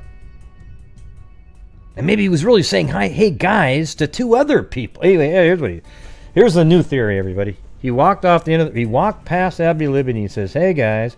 But he wasn't talking to Abby Libby. He was talking to the two killers that were at the end of the bridge, and he just kept on walking. There you go. That's the newest theory that will be taken out.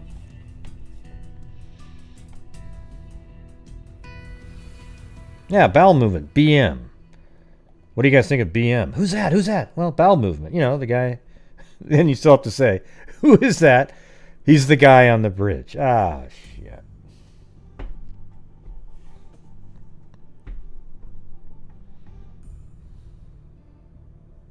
Yeah. Yeah, it's almost unavoidable, isn't it? Now. Yeah, you know the guy that was on the bridge? Oh, you mean bridge guy. Oh, yeah, okay.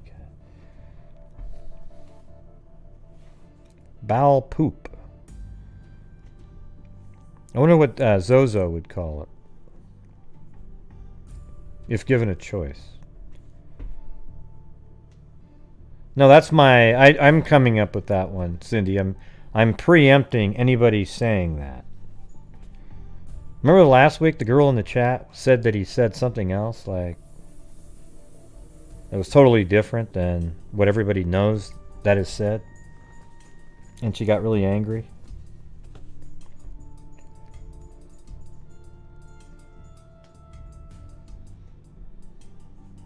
Over the hill guy? Trestle Twit. I like that one. TT.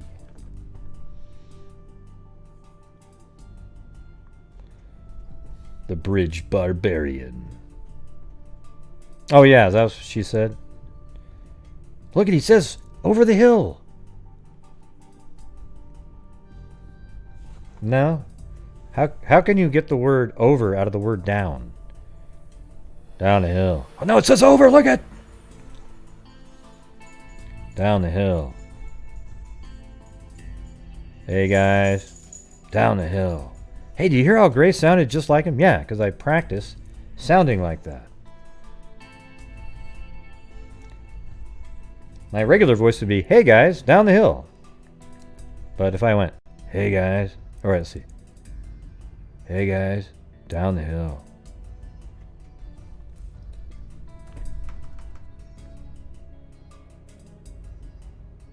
Well, it really, what they say is it just says, guys,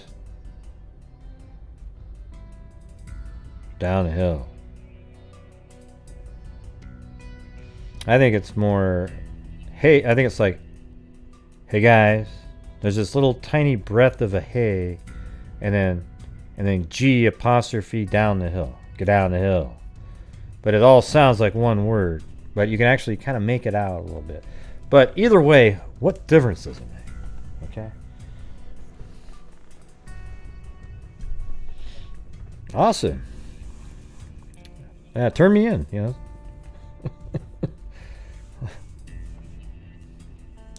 I gotta tell you, this case has brought out some of the weirdest, craziest people in the history of mankind.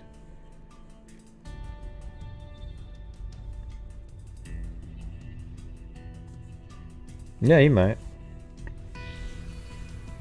I'm just saying, I don't think it's him because he's really stupid.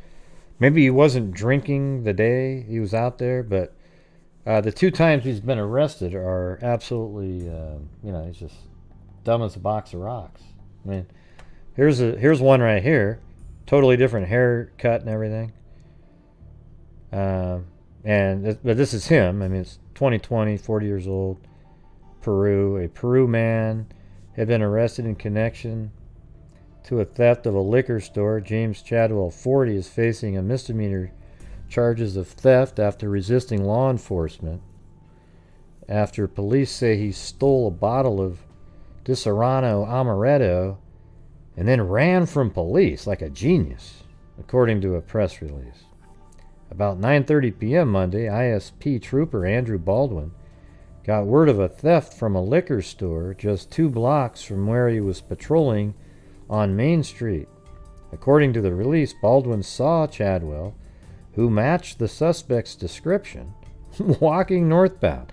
So it's like, hey, sir, we've got a guy. He's wearing a orange and white striped shirt. He's walking down the street, and he's just walking there. And then I know that's the jail outfit. According to the release, Baldwin saw Chadwell, who matched the suspect's description, walking northbound on Main Street. Baldwin shined his patrol car spotlight on Chadwell, who then took off running. Chadwell was eventually caught, and a bottle of Disaronno Amaretto was found on him. Later, they took the bottle back to the liquor store and drank it all together. Thank you, Andrea Coates. According to police, Chadwell admitted to robbing the store and said he did so because he thought the liquor store wouldn't press charges against Breach barbarian. What an idiot. See, that just sounds so dumb, right? What was that? What would you call him, Zozo? If you couldn't use bridge guy, what would you call him? You didn't answer the question. Yeah, so, and it looked like he was drinking in those TikTok videos, right? So, maybe this guy drinks a lot. Maybe that actually played a role, and he was like plastered and brought this girl into his house and did all those things. I didn't see it. I guess you'd have to type it in again. That's why I asked, because I couldn't see it.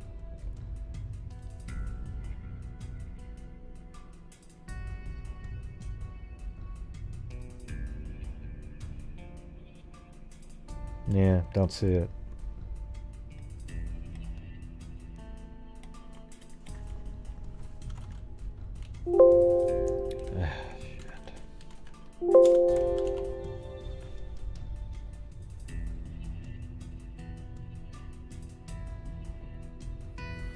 No, you didn't type it in above. I just looked. It's not up there. Yeah, I went through all of the comments. You didn't put it. Unless you're calling Andrea Coates. And then above that, it's not up there either. Maybe your comment got deleted by Google. Hey, thanks, Sandra Turner. Oh, the pig guy. There you go.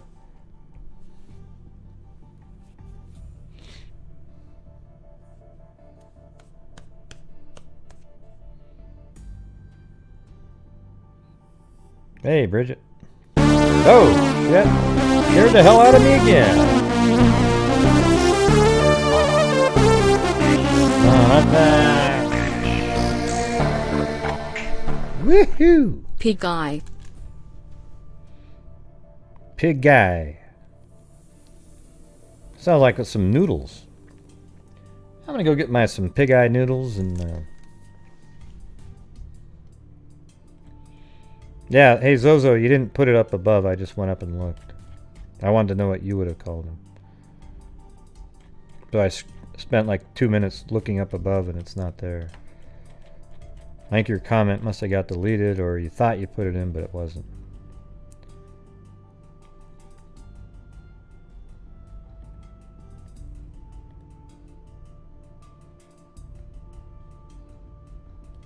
There's the numbers are at the top up in the... Well, what do you mean? Sarita, you're not going to call in anyways, right? You always say you're going to, but you never do it. No, I can't see it. Can't see it. All I see is your last comment. It says, I put it above. And then your next one is, I wrote it again. Can you see it? So it must have got deleted or something. Maybe you said a word that Google wouldn't accept. Or my channel, I have certain words that you can't say, so maybe that's what it was. Why don't you put spaces in between the letters and see what happens? Tardy to the party. And thank you again, Sandra. That was very kind.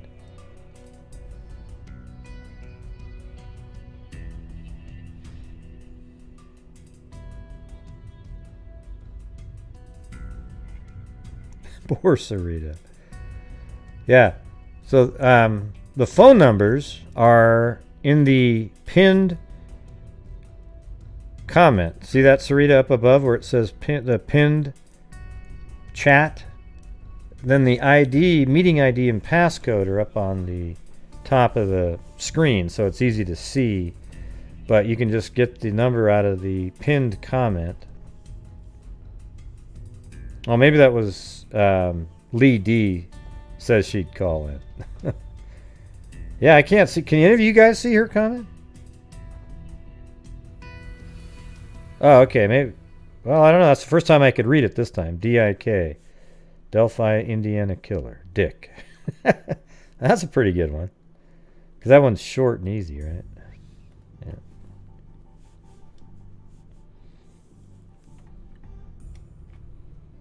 I wonder why that wasn't allowing that comment to show up. Weird.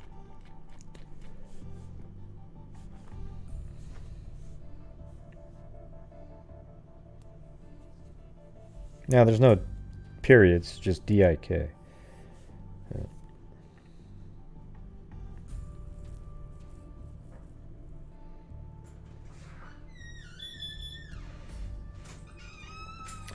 Oh, he popped up all of a sudden because I'll go through it again. Hold on. We are learning disturbing new details tonight after a missing girl was found hurt in her neighbor's home. Court documents accuse that neighbor of forcing the little girl into his basement and then assaulting her. Our Dustin Grove joins us tonight with what investigators say happened and the message to parents everywhere. On a normally calm park court in Lafayette, It's quiet. It's quiet. Our kids run around here and play. the yellow tape is still up around this home. Police parked to secure the scene and neighbors on edge after the discovery inside. And we're just sitting here going, "Oh my God!" When we found out that there was a little Like, girl. oh my God. We were inside. We were totally shocked. We're like, "Oh my God!" That 9-year-old girl's mother reported her missing Monday night when she didn't come home. Officers arrived, began looking through the neighborhood, and eventually they ended up here at this house, not far away. Police say they talked to the man who lives here, then went in and found the missing girl with visible signs of injury, including bruising on her body and an injury on her lower leg consistent with a dog bite. The girl went to the hospital, and 42-year-old James Chadwell II went to jail, arrested for criminal confinement. We do believe that she was being held against her will. According to court documents, Chadwell is accused of forcing the girl into the basement where he assaulted her and threatened to kill her if she screamed or told anyone. Yeah. There are people out there that will victimize children. Yeah, so the thing is if he's able to do this, like I said earlier, it's not going to be his first time. Okay. And, you know, this document. We are learning disturbing new details that video tonight. is the same, but this one actually had text in it. You know, the girl's mother told police her daughter had been missing for about 30 minutes before she called the police. Police were told that James Caldwell II, 42, had made comments about seeing the child after she was reported missing. Officers went to Chadwell's home in the 700 block of Park Avenue. See, it's Park Avenue, not Court, like they said. Which is 1 minute away from... Oops, just dropped my Gatorade. Which is 1 minute away... where is that? Away from the girl's home, according to court documents. Chadwell told officers the girl had been at his home earlier. See, is that something... That doesn't sound like a smart criminal right there. Oh, yeah. She was at my home earlier, yeah. You know, I have 9-year-olds, he probably said, go over to his house all the time. You know?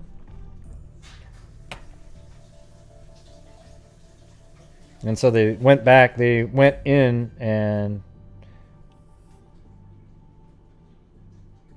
she said that the girl had left, but officers continued to search for the girl and then returned to Chadwell's home. And then look how dumb he is. They asked at that point to search it. Yeah, and that is probably true. I think somebody typed in earlier. See, what the deal is here is he knew he was busted at this point, because if he had said no, then they would have been really suspicious of him. Had they not let him in, had he not let them in, he would have killed the girl probably at some point. And then at that moment he made a decision about what level of crime he'd want to be in prison for. Do I want to have murder or just this, this assault here? And so he let the police go in. He knew he was going to get busted at that moment.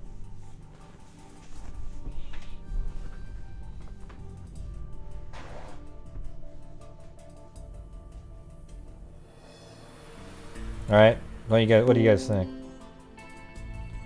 That sort of makes sense. Lafayette police said police officers found the girl in the home and that she had visible signs of injury, including bruising on her body and a dog bite on her leg. I think the dog was allowed to kind of attack her to sort of, explain away some of the bruising she might have had.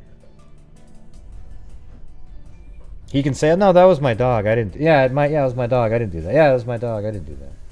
Over and over, he could say it.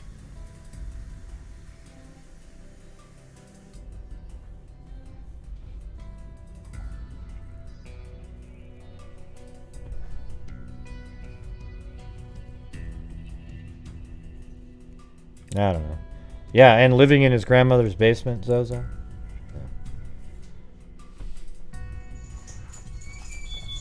Or mother's basement. Playing video games all day.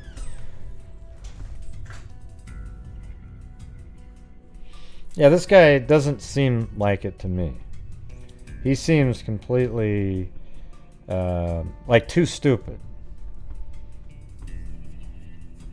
And, a couple people just said Nat and Zozo think that he has a low IQ. Well, we have no idea, Dennis Radar. Yeah, did he have a low IQ? Dahmer? I don't know. Dahmer kind of did live in his parents' basement, right?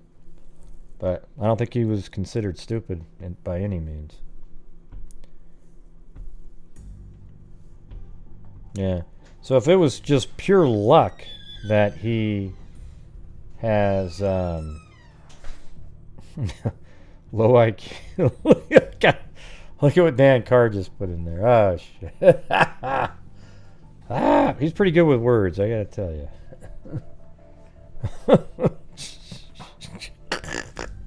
Oh, man. Oh, God. No, you have to put a Q in there. Oh, man.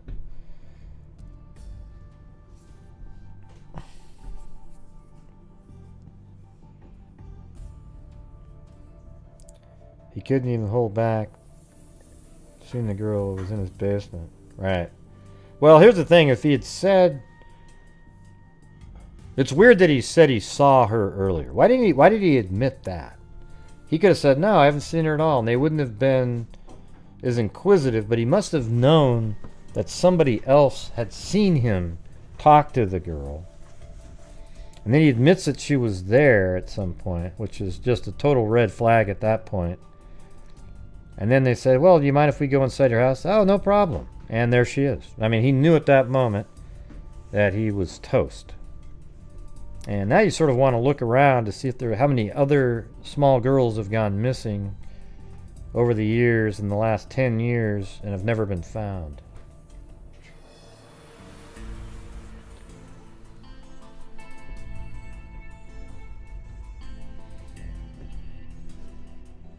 Well, this is different, though, Susanna. That's not, inserting yourself would be like, hey, I'd like to be part of the search party and do this. This guy literally said, yeah, come inside and find the victim. And literally was being honest. Oh, yeah, she was over here earlier. All right. So he was just toast.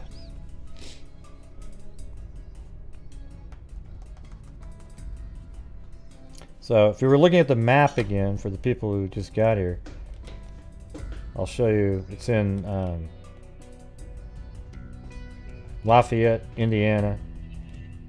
This is the home that the girl lived on was 2400 block of Main Street, which is right there. So 2400 block would be any number between 24 and 2499. That's 2500 right there. So the girl lived either in this range right here. I mean, if I was going to draw it on a map, I'd go like this. I mean, it's even possible that this one right here could be it. So you could go like, you know, maybe even this one up here, because it looks like that's just this long driveway. And these ones over here like this. And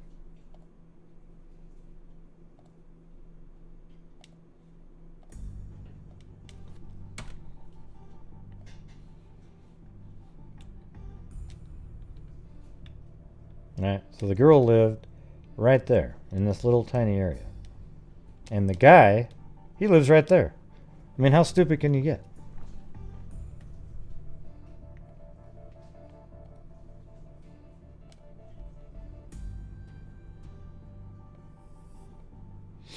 Oh, by the way, you guys, I got this. You know when I fly my drone around, I actually found a website that allows you to upload the file that your phone keeps, and it puts it into Google Earth, and it gives you the height and everything. It's crazy. I couldn't believe it.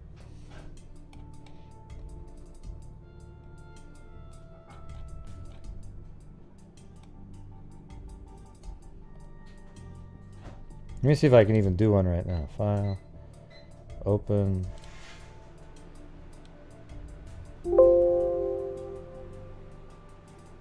Yeah, right in here. Like, for example, Allison Watterson right there. Boom. So I upload that in. Watch how wild this is. Look at this. So that's where my drone flew that first night when I went out on the Allison Watterson case. But you look at that and you think that's nothing, but watch what it really looks like. Watch how wild this is. Look at that.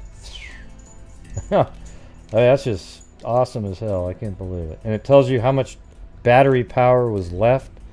80, 50, 60, boom. So look at that. That's where I was flying around that first time, back and forth, kind of flying around here.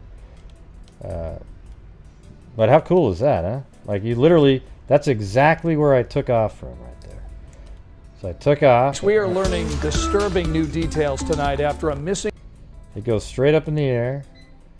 And then I flew up higher and it went boom, boom, boom, boom. All of that. And it's all based on... Man, I couldn't believe it when it actually made it 3D like that. Unbelievable.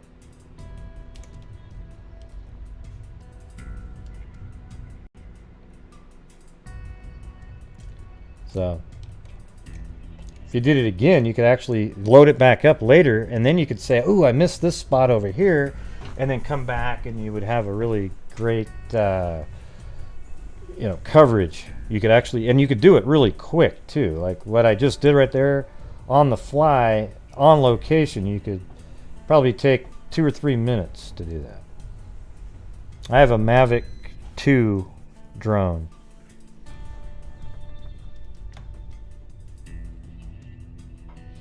Yeah, I've thought of going to Delphi. If there's a trial, I'll definitely go there. Yeah, or heck, maybe even after an arrest is made. I don't know.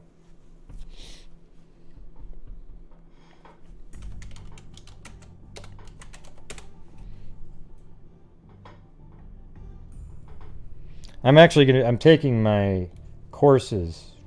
I'm learning to, it's taken me a long time because it's hard to find the time, but I bought 2 different courses, but I finally got a better one that's easier to follow along for taking the Part 107 test so that you can fly a drone professionally. And then I think after I get that passed, I'm going to buy a much... the next drone I'm going to get is going to have night vision on it. And at that point, I think it'll become very useful. It'll be a hell of a lot more expensive, but you know, $5,000 probably. You know, the Mavic 2 is about $1,800 with all the Fly More pack and everything. But here's what somebody needs to make, everybody. A night vision camera that's really small that can attach to a drone, and it records on its own, but also stores the GPS information as well. And so you have to figure out also another app or something that it sends a signal to so you can see it live. But if not, it records the video, and then later you can sync it up and figure out where you saw a heat signature.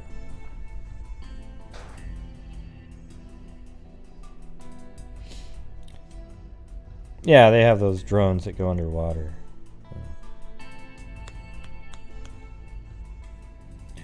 They have this one, this one drone that you can land on the water and kind of look in the...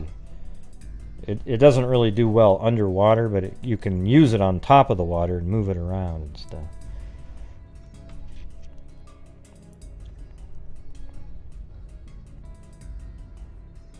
Oh yeah? Okay.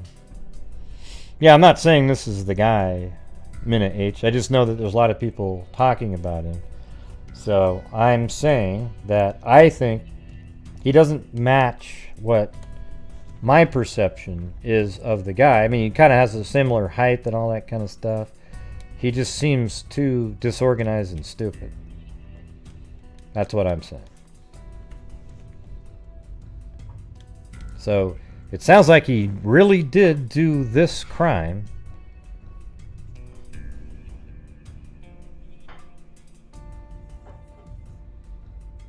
Well, yeah. There's some, definitely they have some apps for, or devices that you can put on a boat to see where fish are and stuff like that.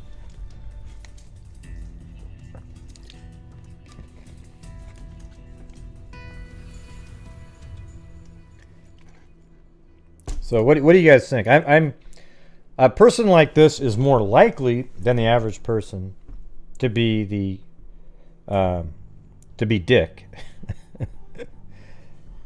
Delphi, Indiana killer. Or Pock Dick. There you go. Pock Dick. There we go. Psycho and whack job killer. Delphi, you know.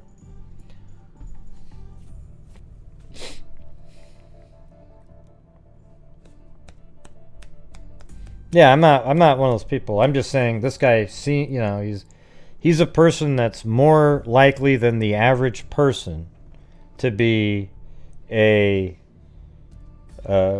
person that could do what happened in the Delphi case, right? Because he abducted a girl and assaulted her, apparently, based on what the news said, in the basement of his house, okay?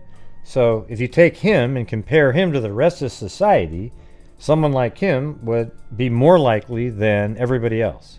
You know, not everybody else, because if it's not him, there's another killer out there, right? So the thing is there's a lot of people, sex offenders, that live in these areas, and he might just be one of those people, allegedly. Yeah. But I've got my POC tumbler, and I'll always cherish it because it means psycho and whack job killer.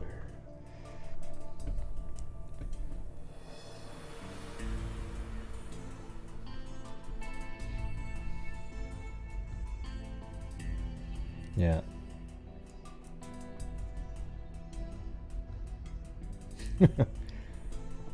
Is that plural, Patricia? Yeah.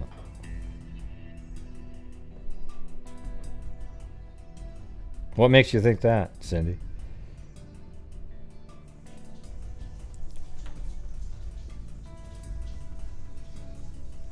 Yeah. Yeah, you don't see any images of him wearing the blue jacket. Look in the background, that fuzzy blue jacket. It's yeah.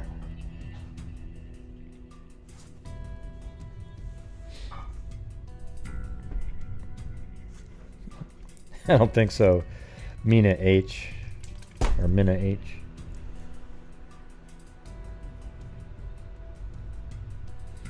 Well, anyways, if anybody wanted to call in, I've got a few more minutes.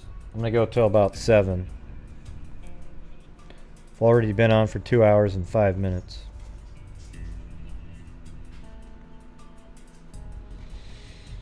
And then he went and bought another one just like it, right, Jennifer? I think he should have kept the damn jacket. Because it looks like every other person's jacket that lives within a 100-mile radius. I mean, the guy...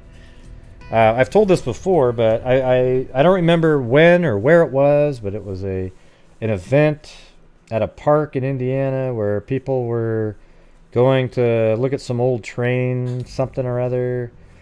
I really don't remember. This was 4 years ago. And there was this picture of about 20 people, 20 guys, you know, it was like 10 guys, some women, and some kids.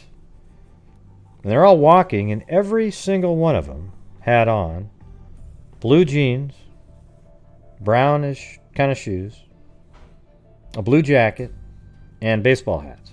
They were just all clones. It almost seemed like they were there as a convention to all look just like the killer, right?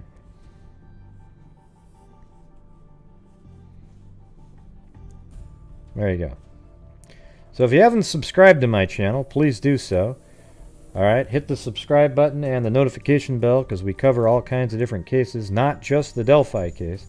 So if you're only interested in the Delphi case, this might not be the channel for you, but we cover all kinds of different, a lot of times cases that everyone's forgotten about, but we bring them off the dustbin of history and discuss them again.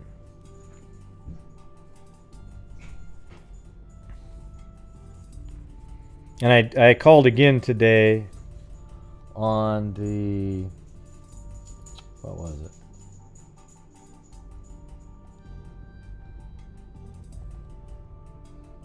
On the Angela Freeman case, but he wasn't in. I left him. I did leave a message, but I'll call back again. That's the girl at the Pizza Hut that was pregnant and then disappeared after seeing her ex-boyfriend, the father of the baby that she was pregnant was, but he didn't want anything to do with her, and then she miraculously disappears after that. And then we've got that one, and then Judith E. Hand from 1971, 50 years old. Her body was found in a sawdust pile, and that's in Maine. And I'm trying to get the documents on that one. Should be interesting. Do you think the killer kept killing and switched his MO, or... I don't know. That's what's strange about it. He could be like John Miller in the April Tinsley case, where he killed April Tinsley, did everything a serial killer would do, writing notes on a barn, leaving items near the body, taunting police, doing all these different things. But apparently that was his only killing. Or we just happened to, or that was his first killing, and he hasn't done a second one yet. Sometimes there's 4 or 5 years between killings, yeah, or longer even. He may have just felt like the heat was too much on him, something like that. Doesn't want to raise suspicion. But he didn't realize. Oh, here's the thing, everybody. Think about this case for just 1 minute. If there was no video or audio. I've said this for years, but take that out of your mind. There was no video, no audio. It would be one of the coldest seeming cases ever. For us, anyways. The reason that everybody's talking about it over and over and over again besides the fact that that 2 girls were murdered, young girls, innocent. You have a video and an audio of the killer that really opens up people's imaginations and minds to like, oh my god, we should be able to figure this out, right? But imagine if that video and audio didn't exist and all you had were the 2 Snapchat photos. I think it would have been difficult to determine the flow of the crime at that time, because that was what was used. I used the forked tree, and that seemed to help out a lot. All right, we got a late minute caller. All right, let's see. 317. Hello? You gotta unmute yourself. I'm unmuted. Okay. Yeah? No, you're unmuted. Yeah. Takes me a minute to figure this out. As you know, I don't really get to watch a lot of your lives, so I'm probably not caught up. I know what it's about. I live close to Lafayette. Well, hold on a second. How would I know that? I don't know who you are. Who is this? It's Bree Daisy. Well, it doesn't say that in your. It just has your phone number on the screen. Did you say your name? I didn't even know that. I'm really bad at this. Okay, this is Bree. Okay, so go ahead. You live in Lafayette, right? I live close to Lafayette. I guess my question / comment or statement, not really a question. I know that I guess we don't know if they've got DNA in the Delphi thing, and I know that there's been talk about, him in Lafayette and the Delphi, but I looked him up on Case Search like I'm sure other people did, and it was probably discussed. He had a felony in 2019. Wouldn't his DNA be in the system? And that's like if in Delphi they had DNA. Well, what was that felony?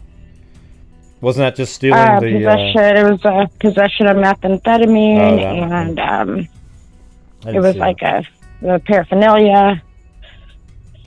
He didn't, on Ben Verified, he didn't have any criminal history, but he obviously did because if you go to Indiana Case Search. Oh, that one, yeah. He's got a Well, it's obviously charge. And a conviction. I know that he has charges because I found him in just different times he's been arrested.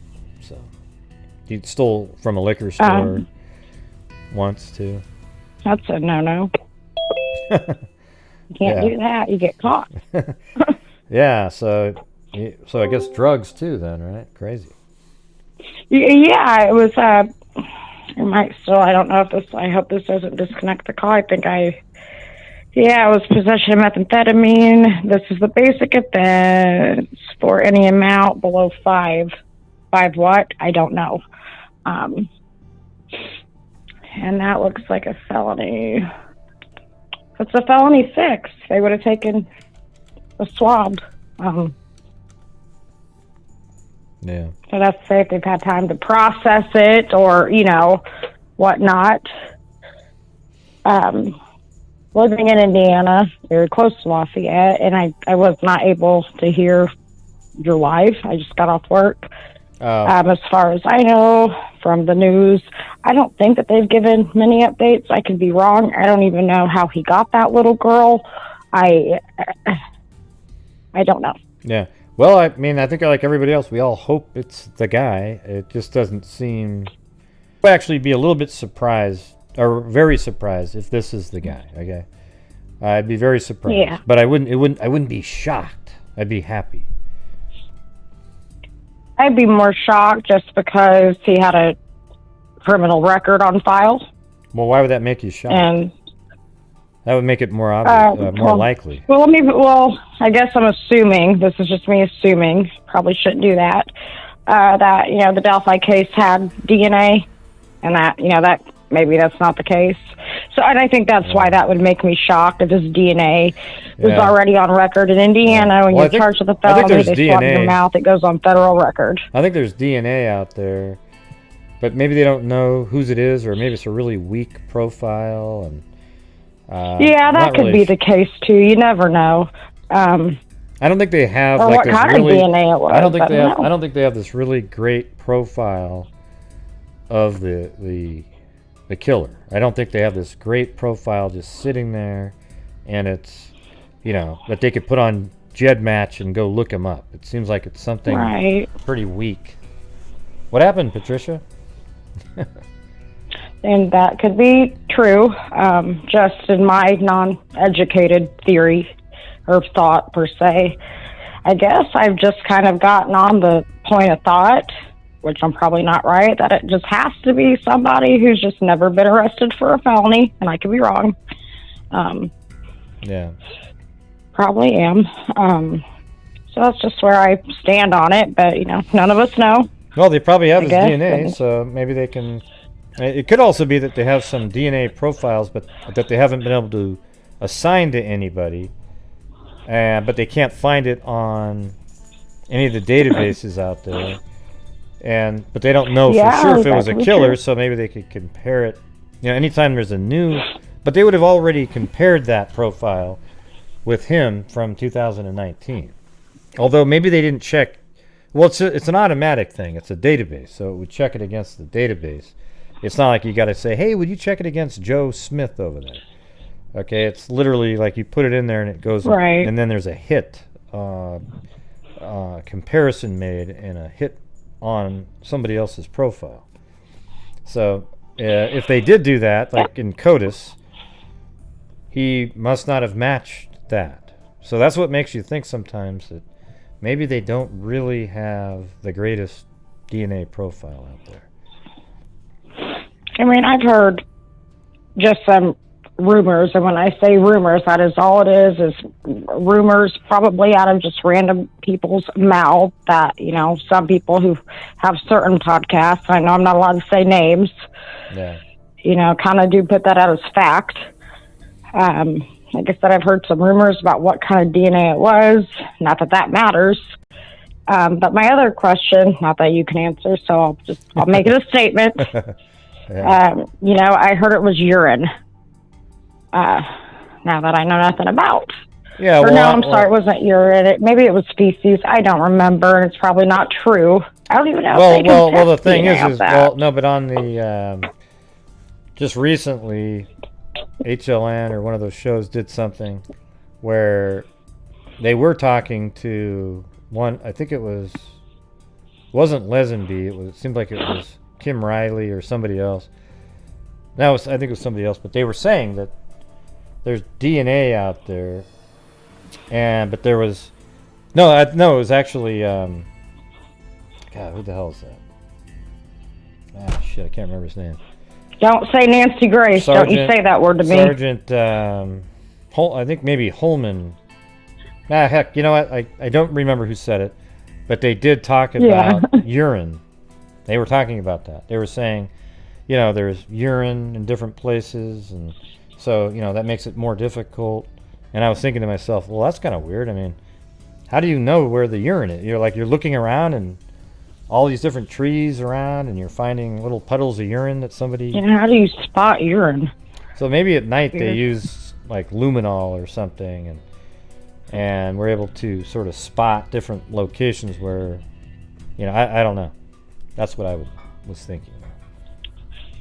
Beats me. I'm baffled. If I may ask just your opinion, and like I know us here in Indiana, well, some of people here take a little bit further than I do in frustration about them not releasing any more info, and it has been a long time. The way I look at it as is, it's irritating because I'm nosy and I want to know.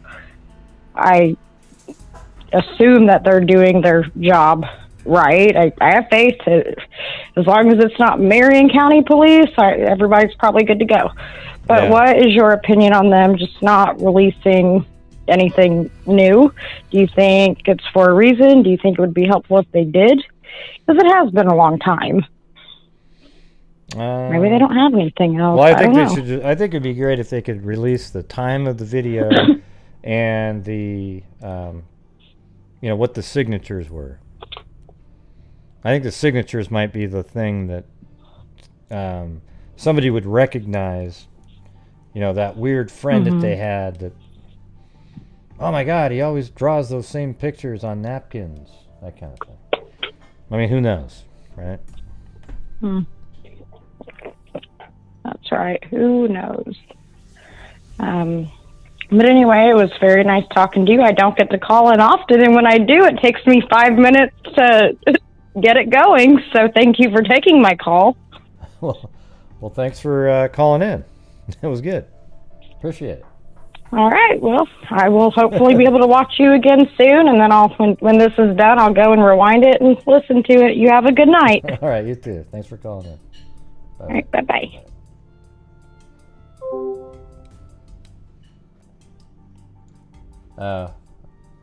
Somebody messaged me. I put the right name, the spelling of his last name, in the thumbnail image, but not in the writing on there. So hold on.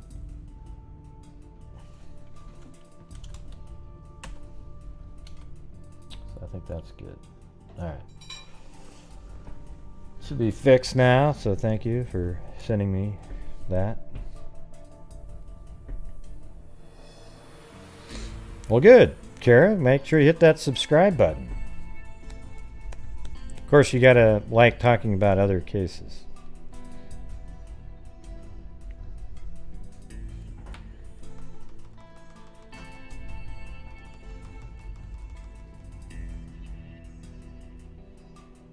Oh yeah?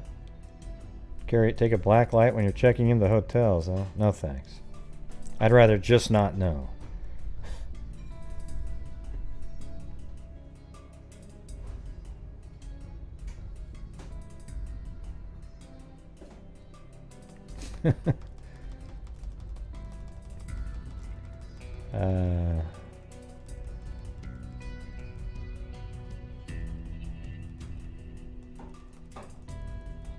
Yeah, but you have cells in blood and urine, you know. So I'm sure you can probably get DNA from it.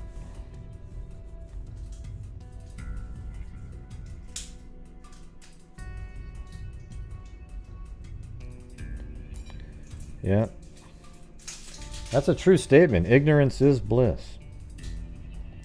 Yeah, this is something I was going to show. You know that shooting the other day in Columbus, Ohio, where the psycho girl had the knife in her hand and then the officer shot and killed her? Right.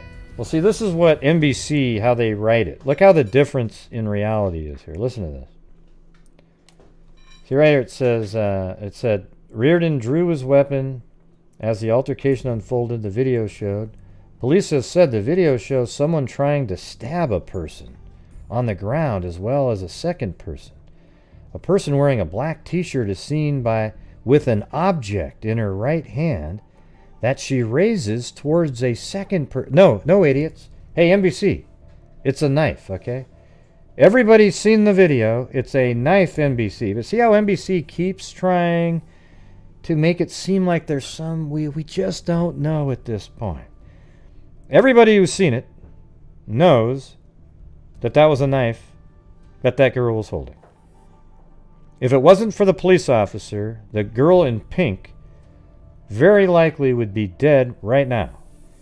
Because that girl was just throwing haymakers with a knife and was going right for her neck with that thing. And that officer is he was the most observant, quickest officers I've ever seen, and he was very accurate. He should probably get a pay raise and a promotion and get a medal for his heroism for stopping a murder that quickly. Unbelievable. Okay? Now, even if, Nancy Disgrace, what she said was, oh, wow, it changes everything if the person killed was the one that made the call. It changes everything if she's the one. I go, no, how does it change anything, Nancy Grace? How does it change a damn thing, Nancy Grace? When the cop got there, she still was going to go stab a completely, a girl that wasn't doing anything. The girl in pink was standing there talking to the officer. Then she grabbed the knife. She wasn't protecting herself. She wasn't doing anything. She went after her to stab her. Okay, so Nancy Disgrace, you're completely wrong yet again, as you seem to be. I don't know what your deal is. You're always looking for a sensationalistic angle, and it's really disturbing. I'm sorry. Yeah, so she's on like some Fox News sort of show, and that's what she put. Oh, this changes everything. Oh, why? What difference does it make if she made the call? Even if prior to that she was defending herself, she wasn't now. She was the aggressor with a knife and going after somebody. Anyways, I think Nancy Grace has good, little podcast thing is better than her shows. But every time she's on TV, there's always something that's inaccurate. Just unbelievable. But at least at the end of it, she kind of slightly backtracked a little bit. Maybe she had like earbuds in and somebody said something.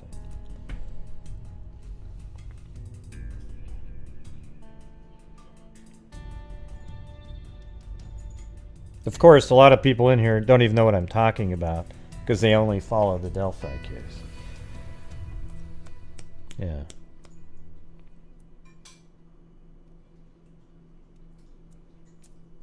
Yeah. I think that officer should get literally a medal.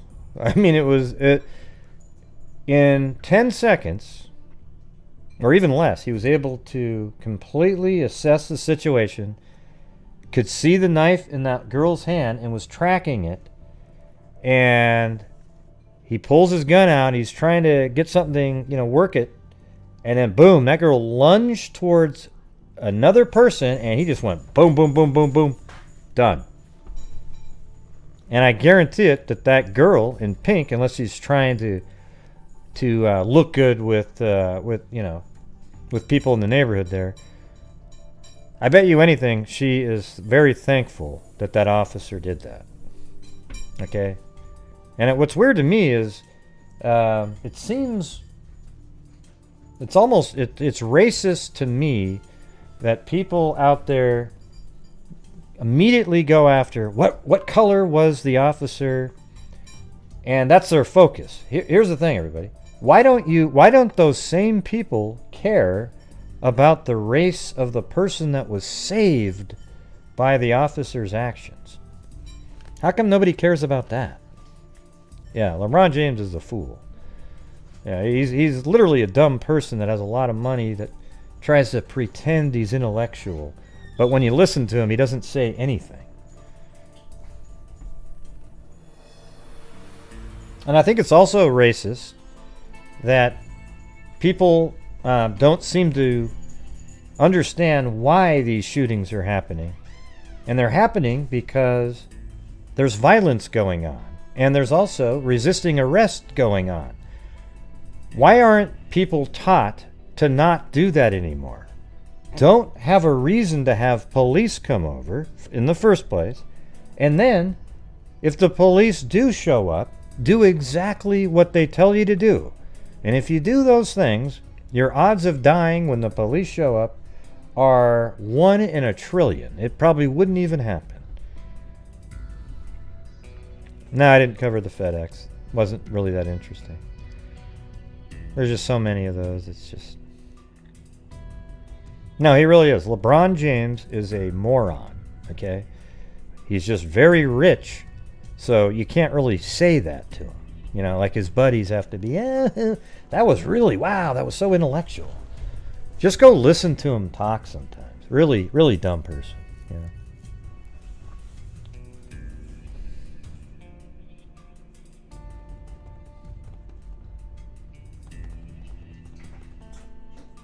And so, I mean, those are my thoughts, everybody. I know. Why do you resist? It's weird. Are you teaching your kids to resist police? I sure hope not.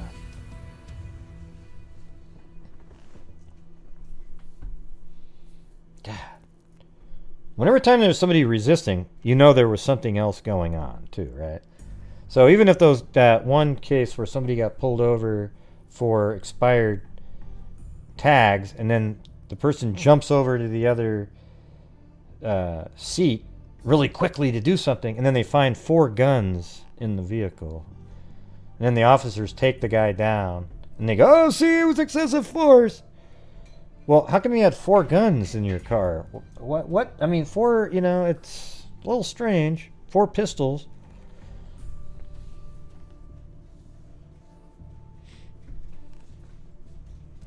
Yeah, and the thing is you can go out of your way to be nice, and sometimes there are cops that are assholes, right? That does exist. I've met them, and it sucks dealing with them. And those are people that shouldn't be police officers. Okay? They really shouldn't be. Police officers should always be very polite and kind unless given a reason not to be. Okay? That's the truth of it. But there are some out there, and they shouldn't be officers. The ones that should be officers are the ones that can communicate well, have reasonable thoughts when they're out there. But I think it's rare when you have the percentage is very small. I've had officers come over to my house here for various reasons from, you know, YouTube and shit. And they're always really polite and kind and nice, and, you know.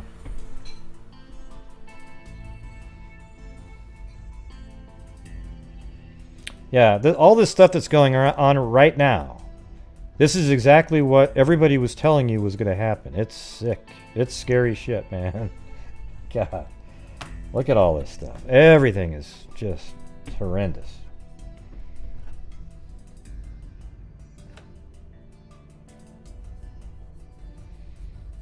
So, and listen, everybody, there are no nanobots in the vaccines.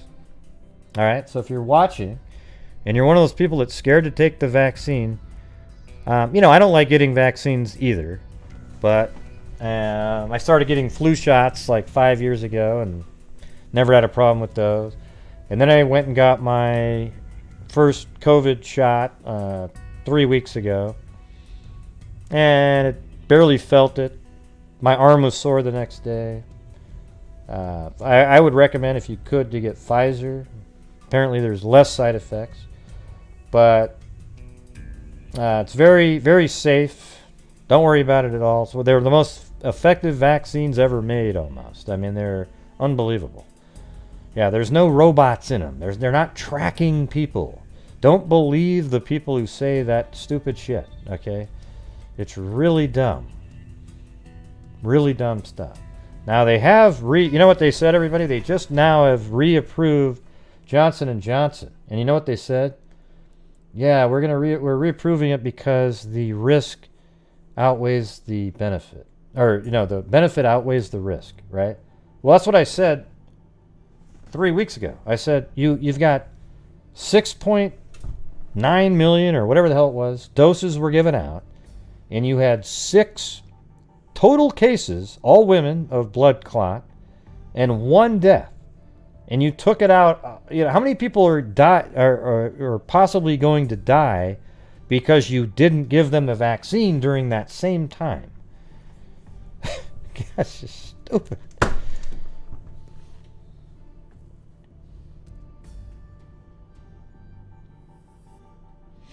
Yeah, I get mine. I think we're on the same day, B. Hillis.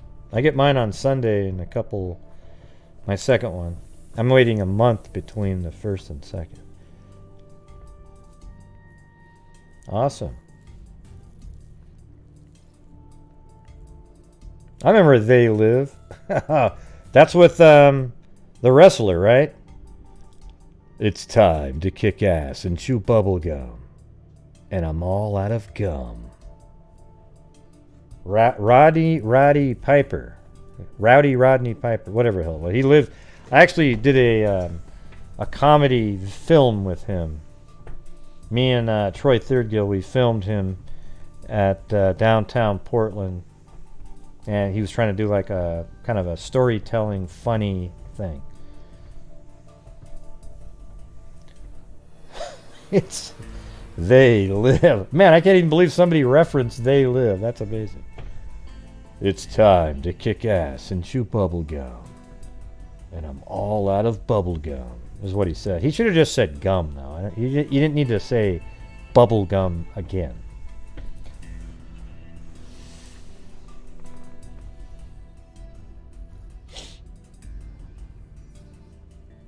Yeah, Moderna sometimes has more side effects on the second shot, but not always. Let's see, my brother had none.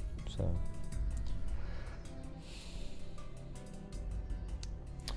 all right. Anyways, I got to get out of here, you guys. So I've been on here for 2 hours and 35 minutes.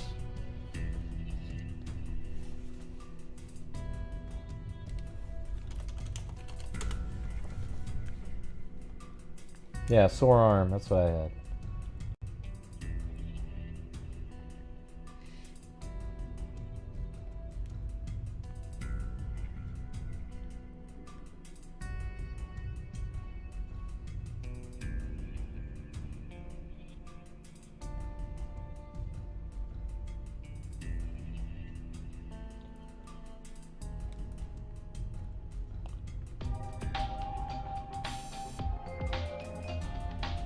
Oh, thanks, Leah Marie. Appreciate it.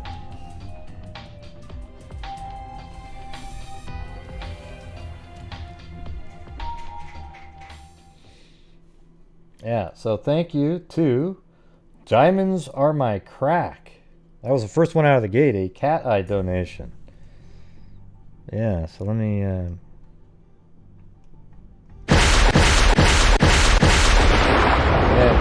Angela Vincent.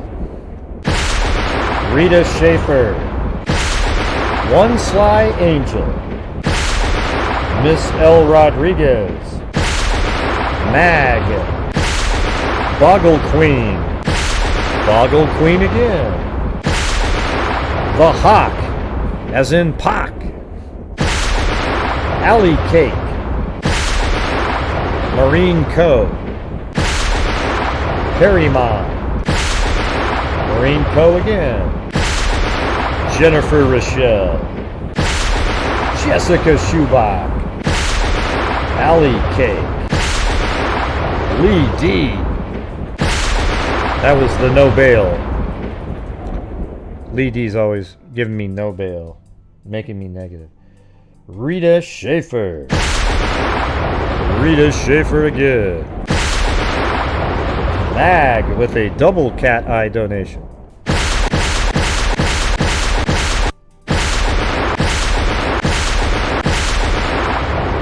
And the Hawk again. Angela Vincent. Giancarlo Catani. Linda Howe, as in Linda Molden Howe of the Cattle Mutilations and Crop Circles. DSK 1317. Claudia Dubauer. Miss L. Rodriguez. Andrea Coates. Sandra Turner with a cat eye. And Leah Marie. So thank you guys very much for supporting the channel. A large portion of that, all of that, will be going to charity at the end of the month. And if you want to, check back in on April 30th. And you can see where we're donating the money this month. All right. So we will see you guys tomorrow, obviously, because I do a show every single day. All right. So thank you guys very much. And as I always say, everybody, well, first of all, make sure you wash your hands, maintain your social distancing, wear a mask, get the vaccine. If you don't want to get the vaccine, that's fine, but do not try to convince one other person not to take it just because you don't want to. Okay? So I recommend everybody get the vaccine as quick as possible so we can get back to our normal world again. This is ridiculous at this point. All right, so that's it, everybody. And as I always say, until next time, be safe out there. 1, 2, 3, 4, 5. Yeah, I've been doing this true crime thing for quite a while now. Is it over, Gray? Are you done? I have not seen one person. Yeah, Gray, are you done? Yes. Crime Dissector, the drug rejector. I'm a certified human lie detector. Gonna get ya on a stretcher If you try and play me like an old projector. Crime sector is my nectar. Professor Greg is gonna give another lecture. Crime collector, freak connector, and I'm always gonna be a pup protector. Full deflector, interceptor, and I'm meaner than a spectre with a vector on his pector. With all respect, ya, just remember I've a temple fucking check ya. I have no agenda, I'm no pretender, and I'll serve it to you straight without the blender. And in the end, I'm gonna send ya on a mission to reveal the true offender. Yeah, so I'll just get Hey, thanks, Rita Schaefer. Talk to you. Alright, man, that was the greatest show in the history of mankind, man. It was just freaking amazing. All those different callers and all of them, and everybody was in there the whole time. Oh my God. Are you okay? You sound absolutely crazy, Mary Lou. My God. Gosh, John boy, you're so mean to me.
Hey, I'm listening to the game now. Yahoo! Hey, be safe out there.